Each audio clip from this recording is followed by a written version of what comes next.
वंदे मातरम। मैं विजय ठाकरे आपका स्वागत करता हूं स्टेप अप अकेडमी। आज हम लोग बात करने वाले हैं जो हमारा एग्जाम होने वाला है क्लास 12 का 17 मार्च को, जो कि है इकोनॉमिक्स का एग्जाम। उसके लिए हम लोग कुछ लेके आए हैं खास, जिसका नाम है सुपर क्विक रिवीजन। अब ये सुपर क्विक रिवीजन में होने क्या वाला है, तो हम लोग पढ़ने वाले हैं unit number 3। Unit number 3 consist of 4 chapters. चारों चैप्टर का कॉम्बिनेशन है और हम लोगों को समय बचाना है और शुरुआत करनी है अपने सफरनामा की, और वो होगी शुरुआत सुपर क्विक रिवीजन के साथ। तो यहां पे आ गया हमारा यूनिट का नाम, जिसको बोलता है current challenges facing Indian economy, unit number 3। चलिए हम लोग आते हैं यूनिट नंबर 3 के फर्स्ट चैप्टर पे, जिसको हम लोग बोलने वाले हैं यहाँ पे ह्यूमन कैपिटल फॉर्मेशन। हम लोगों को पता है ह्यूमन कैपिटल फॉर्मेशन क्या होता है। ऐसा कोई तरीका जिससे ह्यूमन बीइंग को ह्यूमन रिसोर्स की तरह या पैसा कमाने का जरिया बना दिया जाए, उसको हम लोग बोलते हैं यहाँ पे ह्यूमन कैपिटल फॉर्मेशन। चलिए हम लोग स्टार्ट करेंगे, बड़ी तेजी से काम चलेगा यहाँ पे। The development of human resources means increase in the quantity of human being, मतलब कि ह्यूमन बीइंग की जो भी सोच है उसको और अच्छा डेवलप करना, उसके स्किल को डेवलप करना, उसके नॉलेज को डेवलप करना, उसकी एबिलिटी को डेवलप करना। ये सब किस में आता है भैया, तो ह्यूमन कैपिटल फॉर्मेशन में आता है। Okay, which help in the process of growth and development of the country, जिससे क्या होगा, हमारी कंट्री की ग्रोथ भी होगी और कंटिन्यूअसली हमारी कंट्री की डेवलपमेंट भी होगी। तो ये हो गया हमारा इंट्रोडक्शन का पार्ट। चलिए आगे बढ़ेंगे हम लोग। फिजिकल कैपिटल और ह्यूमन कैपिटल में क्या अंतर होता है। फिजिकल कैपिटल का मतलब वो सारे रॉ मटेरियल जो एक जगह से दूसरी जगह इजीली क्या हो सकते हैं, अवेलेबल हो सकते हैं। दूसरा ह्यूमन कैपिटल का मतलब ह्यूमन को एक कैपिटल की तरह जब यूज किया जाएगा उसको बोला जाएगा ह्यूमन कैपिटल, मतलब उसकी स्किल, उसकी नॉलेज, उसकी एबिलिटी को जब इस्तेमाल किया जाए तो उसको बोला जाता है यहाँ पे ह्यूमन कैपिटल। चलिए समझते हैं एक एक चीज को। The economic development of a country is possible only when there is optimum utilization of the physical and the human resources. ये बोल रहा है कि किसी भी कंट्री की ग्रोथ तभी पॉसिबल है जब हम लोग यहाँ पे फिजिकल कैपिटल और ह्यूमन कैपिटल को मैं यहाँ पे मेंटल भी बोल सकता हूं। मेंटल का मतलब यहाँ पे हो गया कि मेंटल एबिलिटी उसकी कितनी है, दोनों को अगर मिक्सअप कर दिया जाए तो ऑटोमेटिकली हमारी कंट्री की ग्रोथ एंड डेवलपमेंट हो सकती है। चलिए फिजिकल कैपिटल को हम लोग एक बार समझते हैं। All those inputs which are required for the further production like plant and machinery, वो सारी चीजें जो आपके फर्दर प्रोडक्शन में हेल्प करने वाली है, जैसे कि प्लांट एंड मशीनरी, जैसे कि factory, building, raw material et cetera, इन सब का कॉम्बिनेशन जो है वो किस में आएगा, यहाँ पे फिजिकल कैपिटल में आएगा। दूसरी हम लोग बात करें अगर ह्यूमन कैपिटल की, तो बोलता है द स्टॉक ऑफ स्किल्स। किसका स्टॉक भाई, स्किल्स का, एबिलिटी का, एक्सपर्टीज का, एजुकेशन एंड नॉलेज का, लोगों में जो है उसको हम लोग बोलते हैं यहाँ पे क्या भैया, ह्यूमन कैपिटल। मतलब मेंटल एबिलिटी जो पर्सन की है वो किस में आएगा भैया, ह्यूमन कैपिटल में आएगा। एग्जाम में आने वाला क्वेश्चन क्या है, difference between the physical capital and the human capital. चलिए बहुत तेजी से समझने की कोशिश करेंगे। हमें याद क्या रखना है इसमें कि फिजिकल कैपिटल जो है वो हमेशा टेंजिबल होता है, जिसको देख सकते हैं और महसूस भी कर सकते हैं और उसकी कोई ना कोई एग्जिस्टेंस होगी। बट ह्यूमन कैपिटल की बात करें तो ये क्या होगा भैया, हमेशा इंटेंजिबल होगा, दिखेगा नहीं मगर हमेशा काम करेगा। चलिए नंबर 2 पॉइंट बोलता है कि ये धीरे धीरे करके समय के साथ डिप्रिशिएट होता है, बट इसमें अगर इन्वेस्टमेंट करोगे तो ये कंटिन्यूअसली क्या होता चला जाता है दोस्तों, इंक्रीज होता चला जाता है। पॉइंट नंबर 3 पे आते हैं।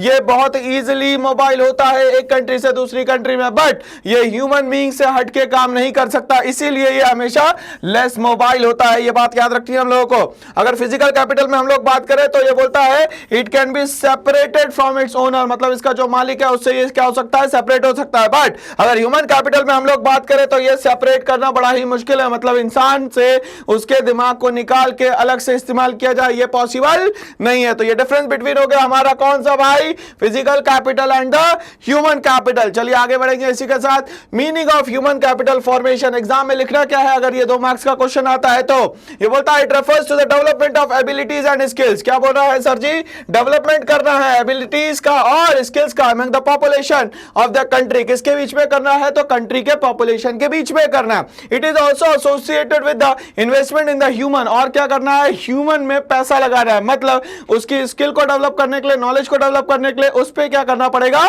इन्वेस्टमेंट करना पड़ेगा। And is development as creative and productive resources, और उसको डेवलप किया जाए ताकि वो बहुत ही ज्यादा क्या बन जाए, अपने आप में प्रोडक्टिव रिसोर्सेज बन जाए। क्या बन जाए, प्रोडक्टिव रिसोर्सेज बन जाए। चलिए आगे बढ़ते हैं। ह्यूमन कैपिटल फॉर्मेशन के क्या क्या सोर्सेज होंगे, तो उसके लिए खर्चा करना पड़ेगा, क्योंकि आपको ह्यूमन कैपिटल बनाना है, इसीलिए ह्यूमन जो है, ह्यूमन बीइंग जो है या ह्यूमन रिसोर्सेज जो उस पर क्या करना पड़ेगा, अलग अलग खर्चे करने पड़ेंगे। तो सबसे पहला जो खर्चा करना पड़ेगा वो करना पड़ेगा सर जी एजुकेशन पे। सरकार ने इसके लिए क्या करा, सरकार ने इसके लिए राइट टू एजुकेशन बना दिया, एक्ट 2002 जो कि 1 अप्रैल 2010 से इंडिया में ऑपरेशनल हो चुका है। इसमें बोला गया है 6 to 14 ईयर्स का जो भी बच्चा होगा उसको फ्री एंड कंपलसरी एजुकेशन दी जाएगी। खाने की भी व्यवस्था करी गई है जिसको बोला जाता है मिड डे मील स्कीम। क्या बोला जाता है sir ji? Mid day meal scheme. चलिए नंबर 2 हम लोग बात करते हैं जो हमारा खर्चा होने वाला है वो एक्सपेंडिचर ऑन हेल्थ होने वाला है। हेल्थ के लिए अब बड़े बड़े इंस्टीट्यूशन खुल गए जैसे कि AIIMS, all India institute of the medical sciences. दूसरा यहाँ रिजर्वेशन भी मिलने लग गया है, अलग अलग यहाँ पे प्रिपरेशन हो रही है। जैसे फॉर एग्जांपल एंट्रेंस एग्जाम की हम लोग बात करें तो नीट की प्रिपरेशन करवाई जा रही है। तो ये सारी की सारी चीजें क्या है भैया, खर्चा तो करना पड़ेगा तभी जाके हमारी प्रोडक्टिविटी बढ़ेगी। नंबर 3 की बात करें ऑन द जॉब ट्रेनिंग, मतलब क्या करा जाएगा, आपको थ्योरी नॉलेज के साथ साथ प्रैक्टिकल नॉलेज भी दी जाएगी यहाँ पे, जिससे आपको एक्सपीरियंस अच्छा खासा हो जाएगा और आप क्या करेंगे, ऑप्टिमम यूटिलाइजेशन ऑफ रिसोर्सेज करेंगे। यहाँ पे आगे बात करते हैं हम लोग एक्सपेंडिचर ऑन द माइग्रेशन। एक जगह से दूसरी जगह जाने पे भी जो होता है खर्चा होता है बहुत ज्यादा, बट चीजें हमें सीखने को मिलती है। तो ये ह्यूमन कैपिटल फॉर्मेशन के लिए इंसान क्या करता है भैया, एक जगह से दूसरी जगह माइग्रेशन करता है, या तो वो जॉब के लिए करता है या तो वो फूड के लिए करता है। किसके लिए करेगा, जॉब या फूड के लिए। हम लोग बात करते हैं यहाँ पे एक्सपेंडिचर ऑन इंफॉर्मेशन। इंफॉर्मेशन का मतलब होता है जो भी अपडेशन होता है मार्केट में उसको ग्रैब करने के लिए भी पर्सन क्या करेगा, कुछ ना कुछ खर्चा करेगा। तो यहां ह्यूमन कैपिटल फॉर्मेशन के लिए 5 तरीके से खर्चा होगा, एजुकेशन, हेल्थ, ट्रेनिंग, माइग्रेशन और इंफॉर्मेशन। तो human capital formation in 5 main routes का क्या होगा सर जी, कॉम्बिनेशन होगा। चलिए हम लोग बात करते हैं ह्यूमन कैपिटल फॉर्मेशन जो है वो प्रमोट करेगा किसको, इन्वेंशन को, इनोवेशन को और टेक्नोलॉजिकल इंप्रूवमेंट को। कैसे, education provides knowledge to understand changes in the society and scientific advancement. अब एजुकेशन और नॉलेज क्या करता है, सोसाइटी को किस अप्रोच में ले जाता है, तो साइंटिफिक एडवांसमेंट के अप्रोच में ले जाता है ताकि लोग ज्यादा से ज्यादा इन्वेंशंस कर सके और ज्यादा से ज्यादा लोग क्या कर सके, इनोवेशंस कर सके। आगे बात करेंगे हम लोग the availability of the educated labour force facilitates adoption of the new technology. अगर लेबर फोर्स पढ़ी लिखी है तो उससे फायदा क्या होगा कि जितनी भी न्यू टेक्नोलॉजी होगी उसकी बहुत तेजी से क्या करा जाएगा, एडॉप्शन किया जाएगा। जैसे जापान की बात करें, चाइना की बात करें, कोरिया की बात करें, ये कंटिन्यूअसली अपनी टेक्नोलॉजी को क्या कर रहे हैं, अपडेट एंड अपग्रेड कर रहे हैं मार्केट में। आगे बढ़ते हैं हम लोग, difficult to prove cause and effect relation between human capital and economic growth. But आज हम लोग ये क्लियरली नहीं बता सकते कि ह्यूमन कैपिटल इकोनॉमिक ग्रोथ दोनों एक साथ चलने वाली चीजें हैं। कैसे समझे हम लोग इसको, relation of the cause and effect from growth of human capital, education and health. अब हम लोगों को पता है कि ह्यूमन कैपिटल जो है वो 2 चीजों के बेस पिलर्स पे काम करती है, पहला तो पढ़ाई और दूसरा दवाई, मतलब एजुकेशन और the health. To economic growth, growth in each sector has reinforced the growth of every other sector. मतलब कि एक सेक्टर ग्रोथ करेगा ऑटोमेटिकली दूसरा सेक्टर भी क्या कर जाएगा, यहाँ पे ग्रोथ कर जाएगा। Higher income causes building of the high level of the human capital. But लोगों के पास जैसा जैसा पैसा आता जाएगा वैसे वैसे हायर ग्रोथ होना शुरू हो जाएगी। क्यों, क्योंकि लोगों का स्टैंडर्ड ऑफ लिविंग भी हो जाएगा increase and high level of the human capital causes high growth of income. जैसे जैसे ह्यूमन कैपिटल बढ़ेगा ऑटोमेटिकली हाई ग्रोथ होने लगेगी। किसकी भैया, कंट्री की और उस पर्सन की भी, जिसको हम लोग बोलते हैं हायर लेवल ऑफ स्टैंडर्ड, मतलब स्टैंडर्ड ऑफ लिविंग उसका पहले से हाई हो जाएगा। डेवलपमेंट इंडिकेटर्स की हम लोग बात करते हैं एजुकेशन और हेल्थ सेक्टर में 51, 91 और 2011 का डेटा लिया गया है, जिसमें हम लोग रियल पर कैपिटा इनकम की बात करें तो पहले हमारा 3687, अब जाके 1991 में 7321 और 54835, इतना ज्यादा पैसा आज हम लोगों को मिल रहा है पर पर्सन को। इन्फेंट मॉर्टेलिटी रेट की बात करें, मतलब कि 1000 जो बच्चे जन्म ले रहे हैं उसमें से कितने की डेथ हो जा रही है किसी भी कारण से, वो है 146 1991 में, सॉरी 1951 में, 1991 में ये सिर्फ 80 है और धीरे धीरे ये देखिए कम होता चला जा रहा है। कितना हो गया भैया, 44 आउट ऑफ 1000। ये बहुत अच्छा बताया जा रहा है, मतलब ये डेटा जो है हमें एक पॉजिटिव इंडिकेटर दे रहा है कि मेडिकल फैसिलिटी कंटिन्यूअसली जो है हमारी ग्रो कर रही है। लाइफ एक्सपेक्टेंसी की बात करें तो इंसान का जब जन्म होता है, मतलब बर्थ से लेकर डेथ तक इंसान कितने सालों तक के सर्वाइव करता है, उसको बोलते हैं हम लोग यहाँ पे लाइफ एक्सपेक्टेंसी। तो लाइफ एक्सपेक्टेंसी में हम लोग ये बात करें मेल्स की और फीमेल्स की, तो मेल्स जो है लगभग 37 ईयर्स, अप्रोक्सीमेटली 38 ईयर्स मान लेते हैं, और फीमेल जो है 36 ईयर जीती थी। कब, 1951 में। बट 1991 में मेडिकल फैसिलिटीज अच्छे होने के कारण ये जो एवरेज एज है ये 59 ईयर्स हो गई, मतलब इसको 60 ईयर्स मान लेते हैं और ये 60 हो गए, इसको हम लोग मान लेते हैं 61 ईयर। देखिए फीमेल ज्यादा दिन सर्वाइव कर पा रही है, मतलब फीमेल ज्यादा टेंशन देती है और मेल टेंशन लेते हैं, इसलिए जल्दी निकल जाते हैं। ओके चलिए, अब ये बढ़ गया है, ये हो गया लगभग 68 और ये हो गया लगभग 66, मगर अभी भी फीमेल कंटिन्यूअसली लाइफ एक्सपेक्टेंसी में क्या कर रही है, लीड कर रही है। चलिए लिटरेसी रेट्स की बात करते हैं कि कितना परसेंटेज हमारे यहाँ पे लोग आज लिटरेट है, मतलब जिनको लिखना पढ़ना या बोलना आता है किसी लैंग्वेज में, उसको हम लोग बोलते हैं यहाँ पे लिटरेट पीपल। चलिए 18% था पहले, अब बढ़ के 52% हुआ है, अब लगभग 74 to 75% पे रीच कर रहा है, जो कि हमारे लिए एक सिल्वर लाइन है, ठीक है ना। चलिए आगे बढ़ेंगे हम लोग इसी के साथ। Report by the Dutch bank and the world bank. Dutch bank और वर्ल्ड बैंक हमें क्या रिपोर्ट देता है, बोलता है एक जर्मन बैंक है डच बैंक, ये एग्जाम में क्वेश्चन पूछा गया कि डच बैंक कहां का है। ओके, ग्लोबल ग्रोथ सेंटर बनने वाला है India, 4 major centre in the world by the year 2020। अब देखेंगे हमारी इकोनॉमी भी कंटिन्यूअसली ग्रोथ कर रही है और बोला गया है कि आफ्टर 2024 मेजर इकोनॉमीज में इंडिया का नाम आने वाला है। It states that between 2005 to 2020 a 40% rise in the average years of education in India is expected. जितना भी यहाँ पे परसेंटेज था उससे 40% और ज्यादा एजुकेशन सिस्टम यहाँ पे बढ़ जाएगा। ओके चलिए, तो ये रिपोर्ट बहुत पॉजिटिव शो कर रही है इंडिया की इकोनॉमी की तरफ बढ़ने के लिए। Okay, report by the world bank. World bank की अगर हम लोग बात करते हैं, वर्ल्ड बैंक बोलता है कि world bank report is India and the knowledge economy. India क्या है, कंटिन्यूअसली एक नॉलेज इकोनॉमी की तरह बढ़ रहा है। क्यों? क्योंकि नंबर ऑफ यूथ पूरे वर्ल्ड में इंडिया में सबसे ज्यादा है। Leveraging strength and the opportunities, धीरे धीरे करके हमारे अपॉर्चुनिटीज भी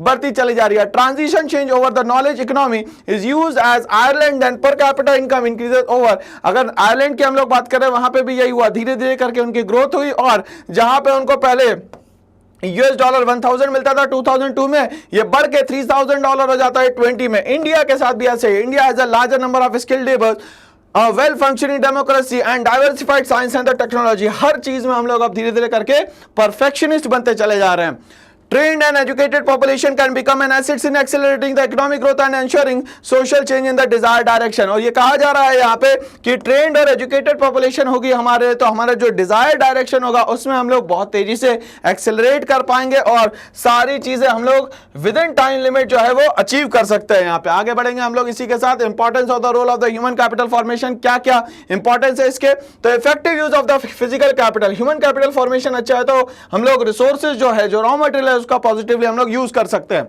higher productivity and the production, और हमारे यहाँ क्या होगा, जो प्रोडक्टिविटी है वो भी बढ़ेगी और प्रोडक्शन भी बढ़ेगा, जिसके कारण एक्सपोर्ट बढ़ेगा और हमारा फॉरेन एक्सचेंज रिजर्व है वो भी बढ़ जाएगा। यहाँ पे invention, innovation and technology continuously increase होगा। मॉडर्नाइजेशन ऑफ द एटीट्यूड, धीरे धीरे करके हमारे जो सोचने का तरीका है वो भी क्या हो जाएगा, पॉजिटिव हो जाएगा। इंक्रीजेस लाइफ एक्सपेक्टेंसी, और लाइफ एक्सपेक्टेंसी जो है वो कंटिन्यूअसली बढ़ती जाएगी just because of the good medical facilities available in India. चलिए आगे बात करेंगे हम लोग इसी के। Problems of the human capital formation, क्या प्रॉब्लम्स आ रही है ह्यूमन कैपिटल फॉर्मेशन को जब हम लोग आगे बढ़ा रहे हैं। इनसफिशिएंट रिसोर्सेज, हमारे पास जो रिसोर्सेज है उतनी अवेलेबल नहीं है जितना हम लोगों को यूज करना है या जितनी हमारी पॉपुलेशन है। मतलब हमारे यहाँ डिमांड जो है वो ज्यादा है और सप्लाई जो है बहुत ही कम है। सीरियस इनएफिशिएंसीज, मतलब बहुत सारी जगह ये हो गया है कि लिटरेसी रेट जो है जितनी होनी चाहिए उतनी नहीं बढ़ पाई। ब्रेन ड्रेन की बात करें तो लोग क्या करते हैं, हायर सैलरी के चक्कर में अपनी कंट्री छोड़ के दूसरी कंट्री में चले जाते हैं। फॉर एग्जाम्पल यूएसए में अच्छा पैसा मिलेगा तो वो इंडिया छोड़ के यूएसए में जाकर सेटअप होगा। मेनली इसमें डॉक्टर्स और इंजीनियर्स आते हैं। चलिए यहां तक के हम लोग समझ में आ गया। धीरे धीरे हम लोग बात करते हैं, हमारी कंट्री की जो पॉपुलेशन है वो कंटिन्यूअसली एक्सप्लोड हो रही है। एक्सप्लोड का मतलब होता है बहुत तेजी से बढ़ रही है। हम लोगों ने अभी चाइना को भी लीड कर दिया, 140 करोड़ लगभग हमारी पॉपुलेशन हो चुकी है। आगे बढ़ते हैं। सेवरल इम्बैलेंसेस, अब यहाँ पे पॉलिटिकल इंस्टेबिलिटी भी है, इकोनॉमिक कहीं ना कहीं सिस्टम है और कहीं ना कहीं मेडिकल जो हमारे पास डेंजरस साइन आता है जैसे कोविड और ये सब, तो इसके कारण भी हमारा इंबैलेंस क्रिएट हो जाता है यहाँ पे। चलिए हम लोग बात करते हैं ह्यूमन कैपिटल और ह्यूमन डेवलपमेंट में क्या डिफरेंस है या क्या सिमिलरिटी है। Human capital consider education and health treats human being as a means to increase its productivity. ठीक है, ह्यूमन कैपिटल क्या करता है भैया, ह्यूमन कैपिटल में सबसे इंपॉर्टेंट रोल जो होता है वो होता है एजुकेशन का। और अगर हम लोग यहाँ पे बात करें दूसरी चीज, तो उसको हमेशा चाहिए अच्छी हेल्थ। हेल्थ अगर अच्छी होगी तो वो सोसाइटी के लिए एसेट्स की तरह बिहेव करेगा, otherwise it is behaving like ना liability in the economy. Human beings को सबसे ज्यादा जरूरत है किसकी, प्रोडक्टिविटी बढ़ाने के लिए, बट बिना हेल्थ के वो अपनी प्रोडक्टिविटी को इंक्रीज नहीं कर सकता यहां पे। Okay, human development, education and health are the integral part of the human well-being, because only when the people have the ability to read and write and the ability to lead a long and healthy life, they will able to make a choices which were they have value। तो उसकी value अगर बढ़ानी है तो दो चीजों से होगी भैया, या तो उसके एजुकेशन सिस्टम को बढ़ाया जाए या तो उसकी हेल्थ सिस्टम को, मतलब मेंटल और फिजिकल दोनों ही अगर बैलेंस बने हुए तो यहां पे वो बंदा जो है वो ह्यूमन कैपिटल की तरह काम करेगा, जिसके कारण हमारा ह्यूमन डेवलपमेंट भी होगा, कंट्री का डेवलपमेंट भी होगा। Every individual has a right to be literate and lead to a healthy life, और हर एक इंसान का राइट है कि उसको अच्छी लाइफ मिले और उसको बहुत अच्छा एजुकेशन मिले। यहां पे तो हम लोगों ने यहां पे रिलेट करा ह्यूमन कैपिटल को और ह्यूमन डेवलपमेंट को। चलिए हम लोग बात करते हैं human capital formation in India. आज हमारे यहां ह्यूमन कैपिटल फॉर्मेशन पे बहुत ज्यादा फोकस किया जा रहा है। कैसे? HCF is the outcome of the investment in education, health, on the job training, migration, information in a federal country. Federal country मतलब वहां जहां पे डिवीजन ऑफ पावर्स होता है, मतलब union government, state government and the local self government. Okay, अब यहां पे हमारे यहां जो फेडरल कंट्री है with the union government, the state government and the local government, expenditure on both education and health are to be carried out simultaneously by all the three tiers of the government education and health care services, create both private and the social benefit। कोशिश की जा रही है कि हर एक sector को, हर एक person को कवर किया जाए, एजुकेशन की फील्ड से भी और मेडिकल की फील्ड से भी, मतलब कि हर एक पर्सन के लिए यहां पे क्या बना दिए जा रहे हैं सर जी? राइट्स बना दिए जा रहे हैं। ये बहुत इंपॉर्टेंट है। अब आपको पता है कि अगर ये फंडामेंटल राइट्स बन जाएंगे तो ऑटोमेटिकली कोई भी इसको छीन नहीं सकता यहां पे। तो ये ह्यूमन कैपिटल फॉर्मेशन जो है एक ग्रेट प्रोस्पेक्ट्स है। कहां पे भाई? इंडिया में। आगे बात करते हैं need for the government intervention, but यहां पे रूल्स एंड रेगुलेशंस तो बनाए जा रहे हैं बट ग्राउंड लेवल पे इंप्लीमेंट नहीं कर रहे हैं। कुछ ना कुछ यहां सिस्टम में लैक है, तो उसके लिए सरकार को क्या करना पड़ता है? बार बार इंटरवेंशन करना पड़ता है, मतलब दखल अंदाजी करनी पड़ती है। Such expenditure provides positive results. The expenditure on the education and the health make a sustainable long-term impact and they cannot easily reversed। अगर एक बार यहाँ पे पैसा खर्चा कर दिया गया तो लंबे समय तक के इस पैसे का क्या मिलते जाएगा? हमें आउटपुट मिलता चला जाएगा। जैसे हॉस्पिटल्स अच्छे बना दिए गए तो 50 साल 100 साल के लिए फ्री हो गए, स्कूल्स अच्छे बना दिए गए तो 40-50 साल के लिए फ्री हो, तो लॉन्ग टर्म इन्वेस्टमेंट होता है, लॉन्ग टर्म हमें आउटपुट भी मिलता है, मतलब रिजल्ट ओरिएंटेड वर्क है। Individual consumer do not have a complete information about the quality of services and there cost, so the providers acquire monopoly power and may gate involved in the exploitation. अब यहां पे क्या होता है कि अगर किसी को पावर दे दी जाए, अगर मान लेते हैं प्राइवेट सेक्टर को बोल दिया जाए कि आप ही हॉस्पिटल्स रन करेंगे, तो वो क्रिएट कर लेते हैं अपनी मोनोपोली, जो कि बहुत ही गलत बात है इंडिया जैसी कंट्री में। इसीलिए सरकार को उनकी पावर को क्या करना पड़ता है भाई? रेस्ट्रिक्ट करना पड़ता है। इसीलिए सरकार क्या करती है भैया?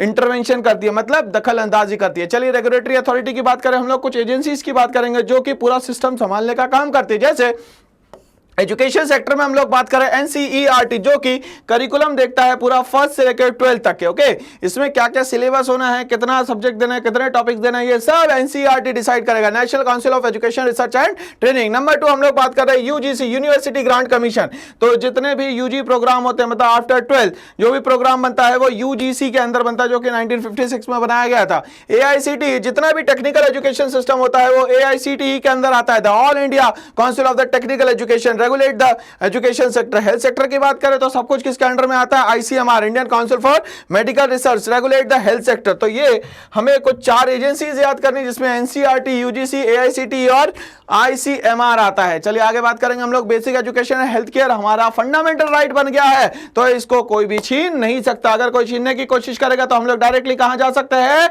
भैया? जा सकते हैं सुप्रीम कोर्ट में या हाई कोर्ट में, लोअर कोर्ट में जाने की आवश्यकता नहीं है। In India population BPL are unable to afford basic education and the health care facility. सरकार को यहां पे इंटरफियर इसलिए करना पड़ा क्योंकि यहां पे जो बेसिक एजुकेशन है और जो बेसिक हेल्थ है वो लोगों तक के नहीं पहुंच पा रही थी, और जो हमारे लोग हैं, मतलब पॉपुलेशन जो बिलो पॉवर्टी लाइन है, उन तक के पहुंचाने की कोशिश की गई है। People can not afford to reach super speciality care and higher education. ना तो उन लोगों को सुपर स्पेशलिटी केयर मिल पा रही है, मतलब ना आईसीयू में ट्रीटमेंट मिल पा रहा है, ना आईसीसीयू में ट्रीटमेंट मिल पा रहा है। तो सरकार ने इसके लिए बहुत ईजी कर दिया भैया, एम्स में आओ, सारे इलाज करवाओ, ठीक है। आयुष्मान कार्ड भी बना दिया गया जिसमें 5 लाख तक के आपका इलाज क्या हो जाएगा?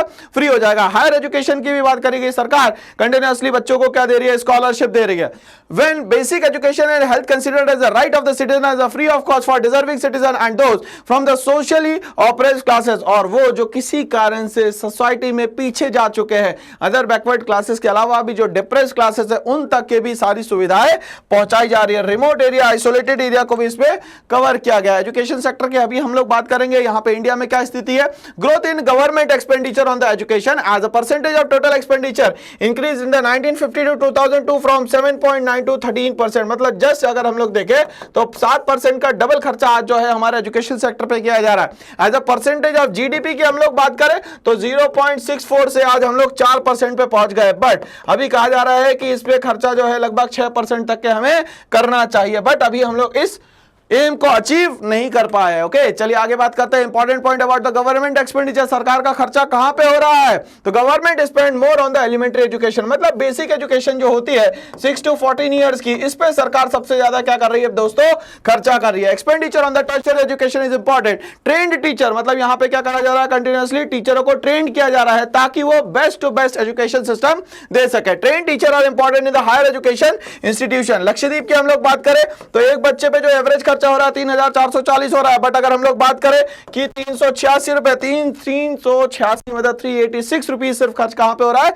बिहार में। तो ये भी कहीं ना कहीं डिस्क्रिमिनेशन पॉलिसी है स्टेट की, जिसके कारण हर स्टेट बराबरी से ग्रोथ नहीं कर पा रहे हैं। Okay, inadequate expenditure on the education, कहीं ज्यादा और कहीं खर्चा कम किया जा रहा है। एजुकेशन कमीशन की हम लोग बात करें जो 64-66 में बनी, should be spent of the GDP at least 6%। उस टाइम जो एजुकेशन सिस्टम बना, कमीशन बना, उसमें कहा गया कि 6% अप्रोक्सीमेटली आपको पैसा लगाना पड़ेगा। But on education current level is 4%। Provision for free and compulsory education बनाया गया in December 2002। Government of India made free and compulsory education a fundamental right of all the citizen in the age of group of 6 to 14 year. तो 6 से 14 साल के बच्चे को क्या करवाया गया है भैया, फ्री एंड कंपल्सरी एजुकेशन के लिए मोटिवेट करवाया गया, और हर स्कूल में 25% सीट्स भी क्या करी गई है, रिजर्व करी गई है। आगे हम लोग बात करेंगे expenditure on education amount 1.37 lakh crore over 10 years 1998-99 और 2006-2007। तो लगभग हमारे यहां 1.37 लाख करोड़ जो है वो आज खर्चा हो रहा है। एजुकेशन सेस की हम लोग बात करें तो एजुकेशन के लिए जो प्लान्स एंड पॉलिसीज बनाई जा रही है उसके लिए हायर एजुकेशन के लिए भी 2% सेस देना है,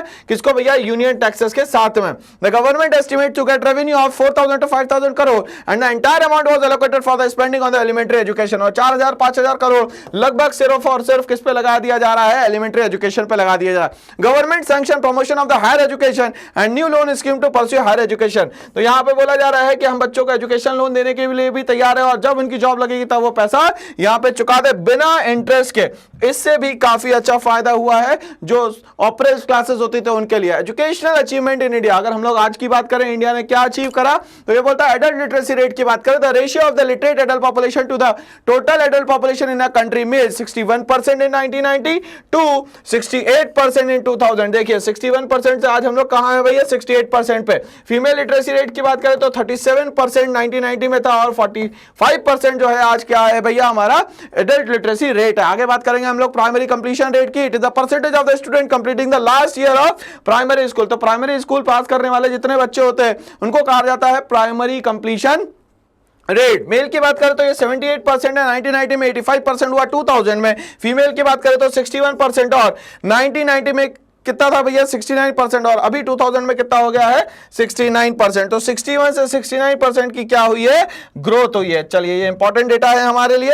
आगे हम लोग बात करेंगे यहाँ पे यूथ लिटरेसी रेट क्या है हमारे यहाँ, बोलता है it is the percentage of people aged 15 to 24 years की जो एज में बच्चा है उसको रीड राइट और किसी चीज को समझना आना चाहिए, जिसको हम लोग बोलते हैं understanding. Okay, simple statement on their everyday life. Males literacy rate is 76.6% in 1990 and 79.7% in 2000। Female literacy rate की बात करते हैं 54% से बढ़ के कितना हो गया, 64%। ये बहुत रिमार्केबल अचीवमेंट है किसी भी कंट्री के लिए, और इंडिया के लिए तो बड़ा ही अच्छा अचीवमेंट है। Future prospect in education sector की हम लोग बात करें कि इन फ्यूचर हम लोग क्या करना चाहते हैं, education for all distant dream है हमारा, मगर अभी भी हम लोग जो सोच के बैठे उतना एजुकेशन सिस्टम हमारे यहाँ नहीं पहुंच पाया था। Literacy rate for both the adult as well as the youth increase, however the absolute number of illiterates are still as much as India's population at the time of independence independence, मगर independence के time पे जितने भी illiterate थे आज भी उसका percentage लगभग उतना है, मतलब इलिटरेसी रेट अभी भी ज्यादा है। इन 1950 directives of the constitution says provide free and compulsory education. DPSP में कहा गया कि हर स्टेट एक वेलफेयर स्टेट होगा, इसी तरीके से यहां कहा गया कि हर एक स्टेट के लिए हम लोग अच्छी पॉलिसीज बनाएंगे जिसको हम लोग डायरेक्टिव पॉलिसीज कहते हैं। Education to age of 14 years, so we achieved 100% by now, मगर धीरे धीरे करके हम लोग 100% की तरफ बढ़ रहे हैं और लोग कंटिन्यूसली सपोर्ट भी कर रहे हैं कि हम लोग एजुकेशन सिस्टम पे ज्यादा फोकस करें।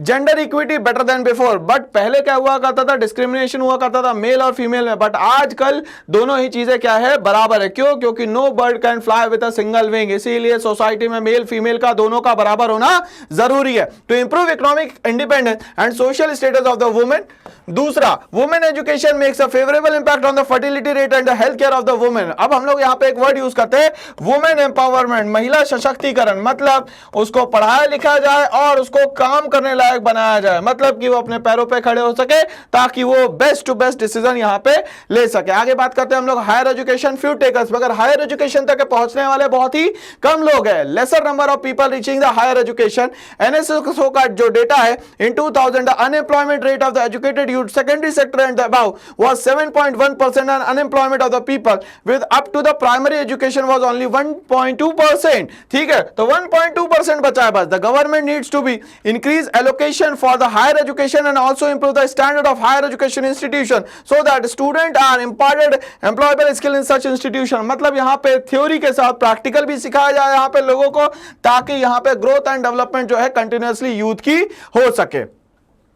तो चलिए हम लोग समय वेस्ट न करते हुए आते हैं अपने नेक्स्ट चैप्टर पे, जिसका नाम है कौन सा भैया, रूरल डेवलपमेंट। हम लोगों को पता है गांधी जी ने भी एक बड़ी अच्छी बात करी थी कि इस देश का विकास तभी हो सकता है जब हम लोग ध्यान दें किस पे, गांव पे। शहर जो है वो 20 से 25% है, मगर गांव जो है हमारे यहाँ 75% है, तो सबसे ज्यादा फोकस करने की जरूरत जो है वो हमें किस पे है भैया, गांव पे। ठीक है, चलिए हम लोग स्टार्ट करते हैं इंट्रोडक्शन के साथ। In India majority of the people lives in the rural areas where they do not have the access to the basic necessities of the life. तो रूरल और अर्बन में बस एक चीज का अंतर है मेरे हिसाब से, वो है सिर्फ और सिर्फ बेसिक फैसिलिटीज का, बाकी कोई अंतर नहीं है। वहां पे भी सूरज उतने ही समय पे निकलता है जितना हमारे यहां पे निकलता है। Okay, around 30% of our population still lie below poverty line, और ये बड़ा स्टेटमेंट है कि 30% जो टोटल पॉपुलेशन है आज वो कहीं ना कहीं बिलो पॉवर्टी लाइन रह रही है। चलिए आगे बात करेंगे हम लोग मीनिंग ऑफ रूरल डेवलपमेंट की। होता क्या है रूरल डेवलपमेंट, हम लोगों ने इंट्रोडक्शन से स्टार्ट किया, हम लोग समझेंगे लिखना क्या है इसमें। It refers to the continuous and the comprehensive socio economic progress, मतलब कहीं की भी बात करी जाए और वहां पे सोसाइटी की और अर्निंग्स की जहां पे बात हो, उस प्रोसेस को हम लोग कहेंगे भैया attempting to improve all aspect of the rural life. अगर सोसाइटी और यहां इकोनॉमिक डेवलपमेंट हो जाएगा तो ये रूरल एरिया जो है बहुत तेजी से डेवलप कर जाएगा। ओके, अब हम लोग कुछ फैक्ट्स की बात करते हैं। In India 2/3 of the population depend on the agriculture, contribute to the betterment of the rural areas and the rural people. और कहा जाता है कि इंडिया की लगभग 75% जो पॉपुलेशन है वो या तो एग्रीकल्चर पर डिपेंडेंट है डायरेक्टली, या तो उसके अलाइड सेक्टर्स पे डिपेंडेंट है। Rural development aims to improve the economic and the social condition of the peoples living in the villages. और रूरल डेवलपमेंट का एम क्या है, दो तरीके से यहां पे ग्रोथ करना। पहली ग्रोथ जो है वो है हमारी इकोनॉमिक है और दूसरी जो है वो सोसाइटी की, मतलब सोशल ग्रोथ है। Special program for the rural development be says since the 70s in the addition to provision of 5-year plan. 5-year plan में 70s के बाद मेनली फोकस किया गया है कि अलग अलग प्रोग्राम बनाया जाए जिससे रूरल डेवलपमेंट जो है वो बहुत तेजी से ग्रोथ कर जाए। चलिए आगे बात करेंगे हम लोग प्रोसेस ऑफ रूरल डेवलपमेंट कैसे होगा ये। तो ये बोलता है challenging and the fresh initiative for the development in the India includes number 1 development of the human resources. सबसे पहले ह्यूमन रिसोर्स को डेवलप किया जाए, मतलब ह्यूमन बीइंग को कन्वर्ट किया जाए ह्यूमन रिसोर्सेज में, जिससे वो ह्यूमन कैपिटल बना सके, पैसा बना सके और सेल्फ डिपेंडेंट हो सके। Development of the infrastructure. Infrastructure का मतलब होता है वो बेसिक नेसेसिटीज ऑफ लाइफ जो किसी भी चीज के डेवलपमेंट के लिए जरूरी है, जैसे कि रोडवेज, रेलवे, ये सारा पार्ट जो है वो किसका है भैया, इंफ्रास्ट्रक्चर का। हमारे यहाँ मेजर जो प्रॉब्लम वो है लैंड सिस्टम की। जो लैंड सिस्टम अंग्रेज लेके आए थे, मतलब ब्रिटिशर्स लेके आए थे, उसको हम लोगों को यहाँ चेंज करना है। जिस सिस्टम को हम लोग बोलते हैं यहाँ पे लैंड रिफॉर्म सिस्टम, मतलब जमींदारी, रैयतवारी और महलवारी सिस्टम को क्या किया जाए, यहाँ से रिमूव किया जाए। एलिवेशन ऑफ द पॉवर्टी, और पॉवर्टी को क्या करा जाए, 100% यहाँ से रिमूव किया जाए। Development of the productive resources, और जितने भी हमारे यहाँ रॉ मटेरियल है उसको अवेलेबिलिटी ज्यादा बढ़ाई जाए और उस रॉ मटेरियल को फिनिश प्रोडक्ट पे कन्वर्ट किया जाए, जिससे हमारी पर कैपिटा इनकम और नेशनल इनकम दोनों ही ही बहुत तेजी से ग्रोथ करे। हम लोग बात करेंगे यहाँ पे अब रूरल क्रेडिट की, तो हमें पता है कि खेती के लिए सबसे पहले एडवांस में पैसा चाहिए रहता है, अगर पैसा नहीं होगा तो खेती नहीं हो पाएगी। इसीलिए गवर्नमेंट ने भी बहुत ज्यादा फोकस किया है रूरल क्रेडिट पे। Credit is one of the important factor which contribute to the agriculture production, और एग्रीकल्चर प्रोडक्शन के लिए सबसे इंपॉर्टेंट जो है वो है यहाँ पे credit facility. An efficient and the effective rural credit delivery system is crucial for the raising agriculture productivity and income। अगर बोल रहा है कि इफेक्टिव अगर सिस्टम हो गया तो हमारे यहाँ प्रोडक्टिविटी होने से कोई नहीं रोक सकता।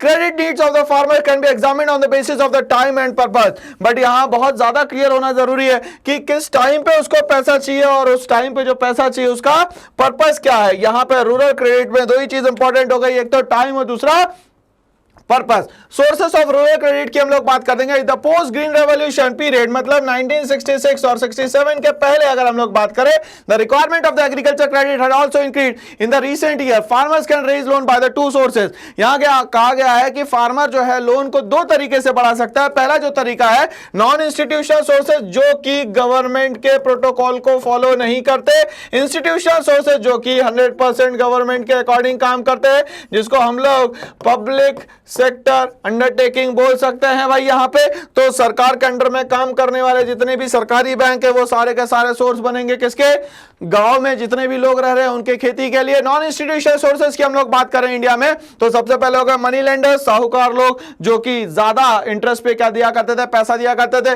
रिलेटिव्स हो गए, ट्रेडर्स एंड कमीशन एजेंट हो गए, और रिच लैंडलॉर्ड हो गए। इनके पास बहुत पुश्तैनी पैसा हुआ करता था और ये क्या करते थे, लोगों को पैसा देते थे उधार पे, और ताकि उनको क्या मिल सके, ज्यादा से ज्यादा क्या मिल सके भैया, यहाँ पे इंटरेस्ट मिल सके। ओके, इंस्टीट्यूशनल सोर्सेज की बात करें तो 1969 में सबसे पहले हमारे यहाँ नेशनलाइजेशन होता है किसका भैया, सरकारी बैंकों का, गवर्नमेंट बैंक का। तो कितने नेशनलाइज बैंक हुए सर जी, तो 40 नेशनलाइज बैंक हुए। उसके बाद 1980 में फिर से 6 नेशनलाइज बैंक्स हुए।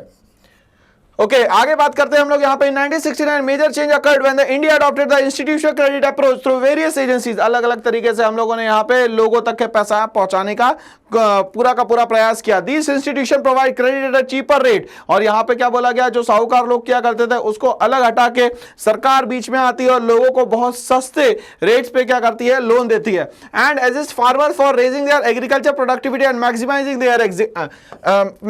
There income. तो इनकम को बढ़ाने के लिए बहुत ज्यादा प्रयास किए गए, और पैसा मिलेगा तो फार्मर्स की प्रोडक्टिविटी भी ऑटोमेटिकली बढ़ेगी। इंपॉर्टेंट इंस्टीट्यूशनल सोर्सेज आर, कौन कौन से इंस्टीट्यूशन है जो आज आपको क्रेडिट प्रोवाइड करते हैं, cooperative credit, land development bank, commercial bank credit, regional rural bank, the government, the NABARD, self help group. ये सारे के सारे इंस्टीट्यूशनल सोर्सेज है जो सरकार के नियम और कानून को कंटिन्यूअसली क्या करते हैं भैया, फॉलो करते हुए चलते हैं। चलिए हम लोग इंस्टीट्यूशनल सोर्सेज के बाद आगे बढ़ेंगे। यहाँ पे critical appraisal of the rural banking problems, कौन कौन सी प्रॉब्लम्स है रूरल बैंकिंग के साथ। सबसे पहला इनसफिशिएंसी, लिमिटेड अमाउंट ऑफ यहाँ पे क्रेडिट दिया जा सकता है, लमसम अमाउंट में पैसा यहाँ नहीं दिया जा सकता।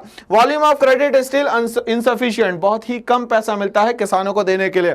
इनएडिक्वेट coverage of the institutional sources, maximum जगह पे आज भी इंस्टीट्यूशनल सोर्सेज नहीं है, यहां पे कहीं ना कहीं इसका फायदा उठाते हैं money lenders or rich landlords. They have failed to cover the entire rural farmers of the country, पूरे रूरल फार्मर्स को यहां कवर नहीं किया जा सकता इंस्टीट्यूशनल सोर्सेज से। इनएडिक्वेट अमाउंट ऑफ सैंक्शन, जितना पैसा चाहिए उतना उनको नहीं दिया जाता है। Loan sanction was इनएडिक्वेट, so farmer often divert such loan for the unproductive purposes. कभी कभी किसान क्या करता है, उस पैसे को दूसरे किसी काम के लिए इस्तेमाल करता है, लेता किसी और चीज के लिए और खर्च कहीं और कर देता, which dilute the very purpose of such loan. उसके कारण लोन देना फिर बैंक सोच समझ के बंद कर देती है लोगों को। ओके, आगे बात करेंगे less attention to the poor और मार्जिनलाइज्ड फार्मर, जो कि गरीब किसान है उन पे ध्यान नहीं दिया जाता, क्योंकि उनको न तब पैसा दिया जाता है न वो पैसा चुका सकते हैं। इसीलिए कहीं ना कहीं उनको लगता है कि ये पैसा एनपीए में ना कन्वर्ट हो जाए, इसीलिए वो उन लोगों को लोन ही प्रोवाइड नहीं करते हैं।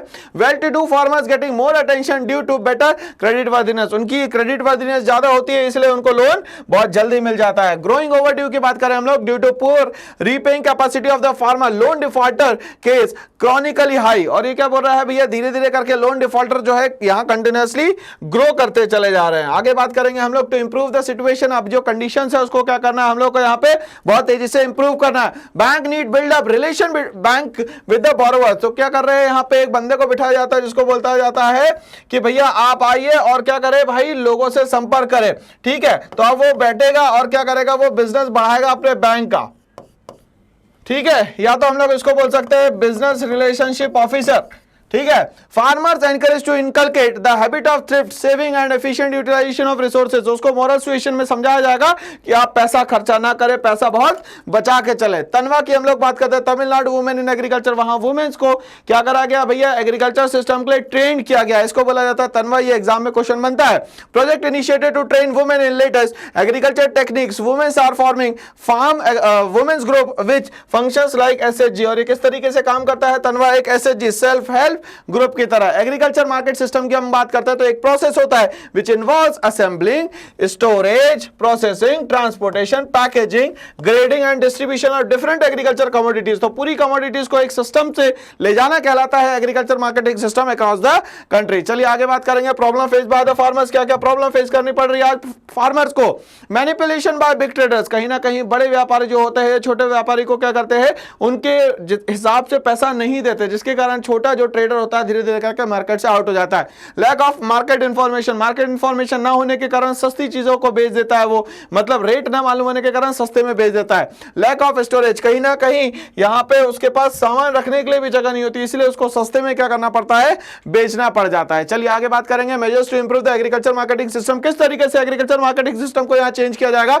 रेगुलेटेड मार्केट, मतलब कहीं ना कहीं ये मार्केट जो है गवर्नमेंट अगर ऑपरेट करेगी तो सारे का सारा सिस्टम जो है सही हो जाएगा। जैसे एमएसपी, ये एक रेगुलेटेड मार्केट का ही पार्ट है। Infrastructure facility, warehouse facility मिले उसको, कोल्ड स्टोरेज फैसिलिटी मिले, रोडवेज मिले, रेलवेज मिले और शिपमेंट भी मिले, ताकि समय पे वो क्या कर सके, सामान को ला भी सके और भेज भी सके। कोऑपरेटिव मार्केटिंग हो, कहीं ना कहीं सरकार और लोगों का इंटरवेंशन हो ताकि चीजें सस्ती मिले।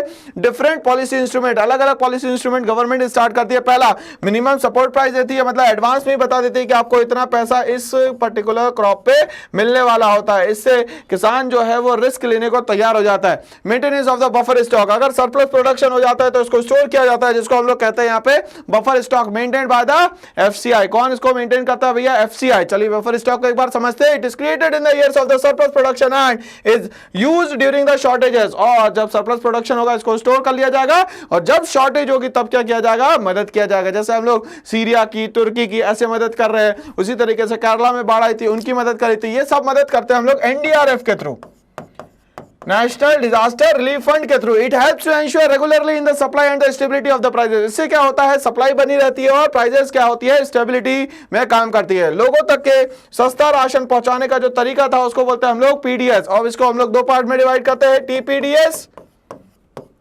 आरपीडीएस। ठीक है ना, टारगेटेड और revamp public distribution system.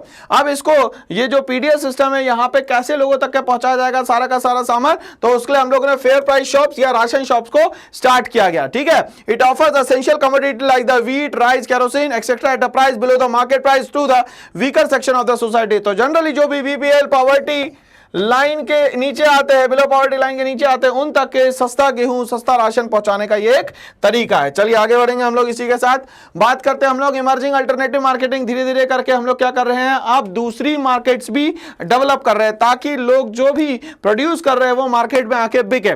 Origin of the farmers market to give boost to the small farmers by providing them directly access to the consumer and eliminating the middleman. अब क्या करा गया है, सरकार और किसान सीधे डायरेक्ट आ गए, बीच में जो मिडिलमैन थे उनको यहां से रिमूव किया गया। सम चैनल्स लाइक, कुछ चैनल चालू करे हैं सरकार ने, जैसे अपनी मंडी स्टार्ट किया गया पंजाब, हरियाणा और राजस्थान। तो हम लोग बोल सकते हैं कि नॉर्थ वेस्ट एरिया में ये मेनली क्या कर रहा है, काम कर रहा है बहुत अच्छे से। हड़पसर मंडी की बात करें जो कि पुणे में है, रायटू बाजार जो आंध्र प्रदेश में है, उदयपुर सैंडविच जो है ये तमिलनाडु में। तो ये हम लोग को याद करना है क्योंकि एग्जाम में मैच द फॉलोइंग में ये क्वेश्चन पूछा जाता है भाई। तो ये सम चैनल्स को जो है आप इंपॉर्टेंट मार्क करके याद कर सकते हैं यहाँ पे। चलिए आगे बढ़ेंगे हम लोग, यहाँ पे बात करते हैं alliance with the national and the multinational company. धीरे धीरे करके फार्मर्स ने क्या करा है, अपने टाई अप्स करना शुरू कर दिया है। किससे भाई, नेशनल कंपनी और मल्टीनेशनल कंपनी से। They encourage to cultivate farm product providing seeds and other inputs and pre decided prices. Such arrangement help in reducing the price risk of the farmers and expand the market for farm product. तो farm product के लिए इनने क्या करा, पहले से ही tie up कर लिया,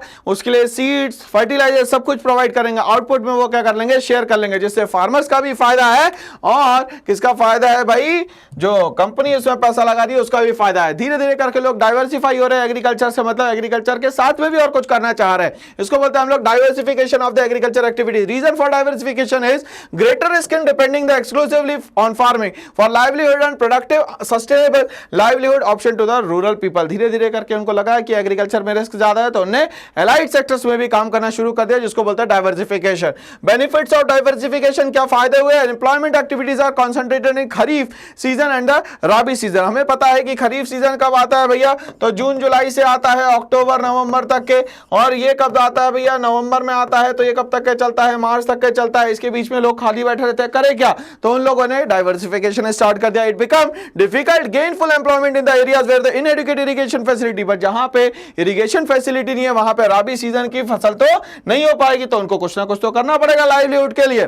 diversification in other sector is essential to the supplementary gainful employment to earn higher levels of employment and overcome the poverty and other troubles. अलग अलग तरीके से यहां जो ट्रबल्स आ रहे थे उन सबको सॉल्व करने के लिए diversification of agriculture is must. Types of diversification की बात करेंगे हम लोग। सबसे पहले डाइवर्सिफिकेशन ऑफ क्रॉप प्रोडक्शन करा और दूसरा क्या करा, प्रोडक्टिव एक्टिविटीज। तो डाइवर्सिफिकेशन दो तरीके से होगा, एक तो क्रॉप प्रोडक्शन से और दूसरा होगा प्रोडक्टिव एक्टिविटीज से। हम लोग बात करेंगे अब डाइवर्सिफिकेशन ऑफ क्रॉप प्रोडक्शन में क्या क्या होने वाला है। तो यहां पे चेंज करा गया है सिंगल क्रॉपिंग से मल्टी क्रॉपिंग की तरफ। किस तरफ आ गए हम लोग, सिंगल क्रॉपिंग से मल्टी क्रॉपिंग की तरफ।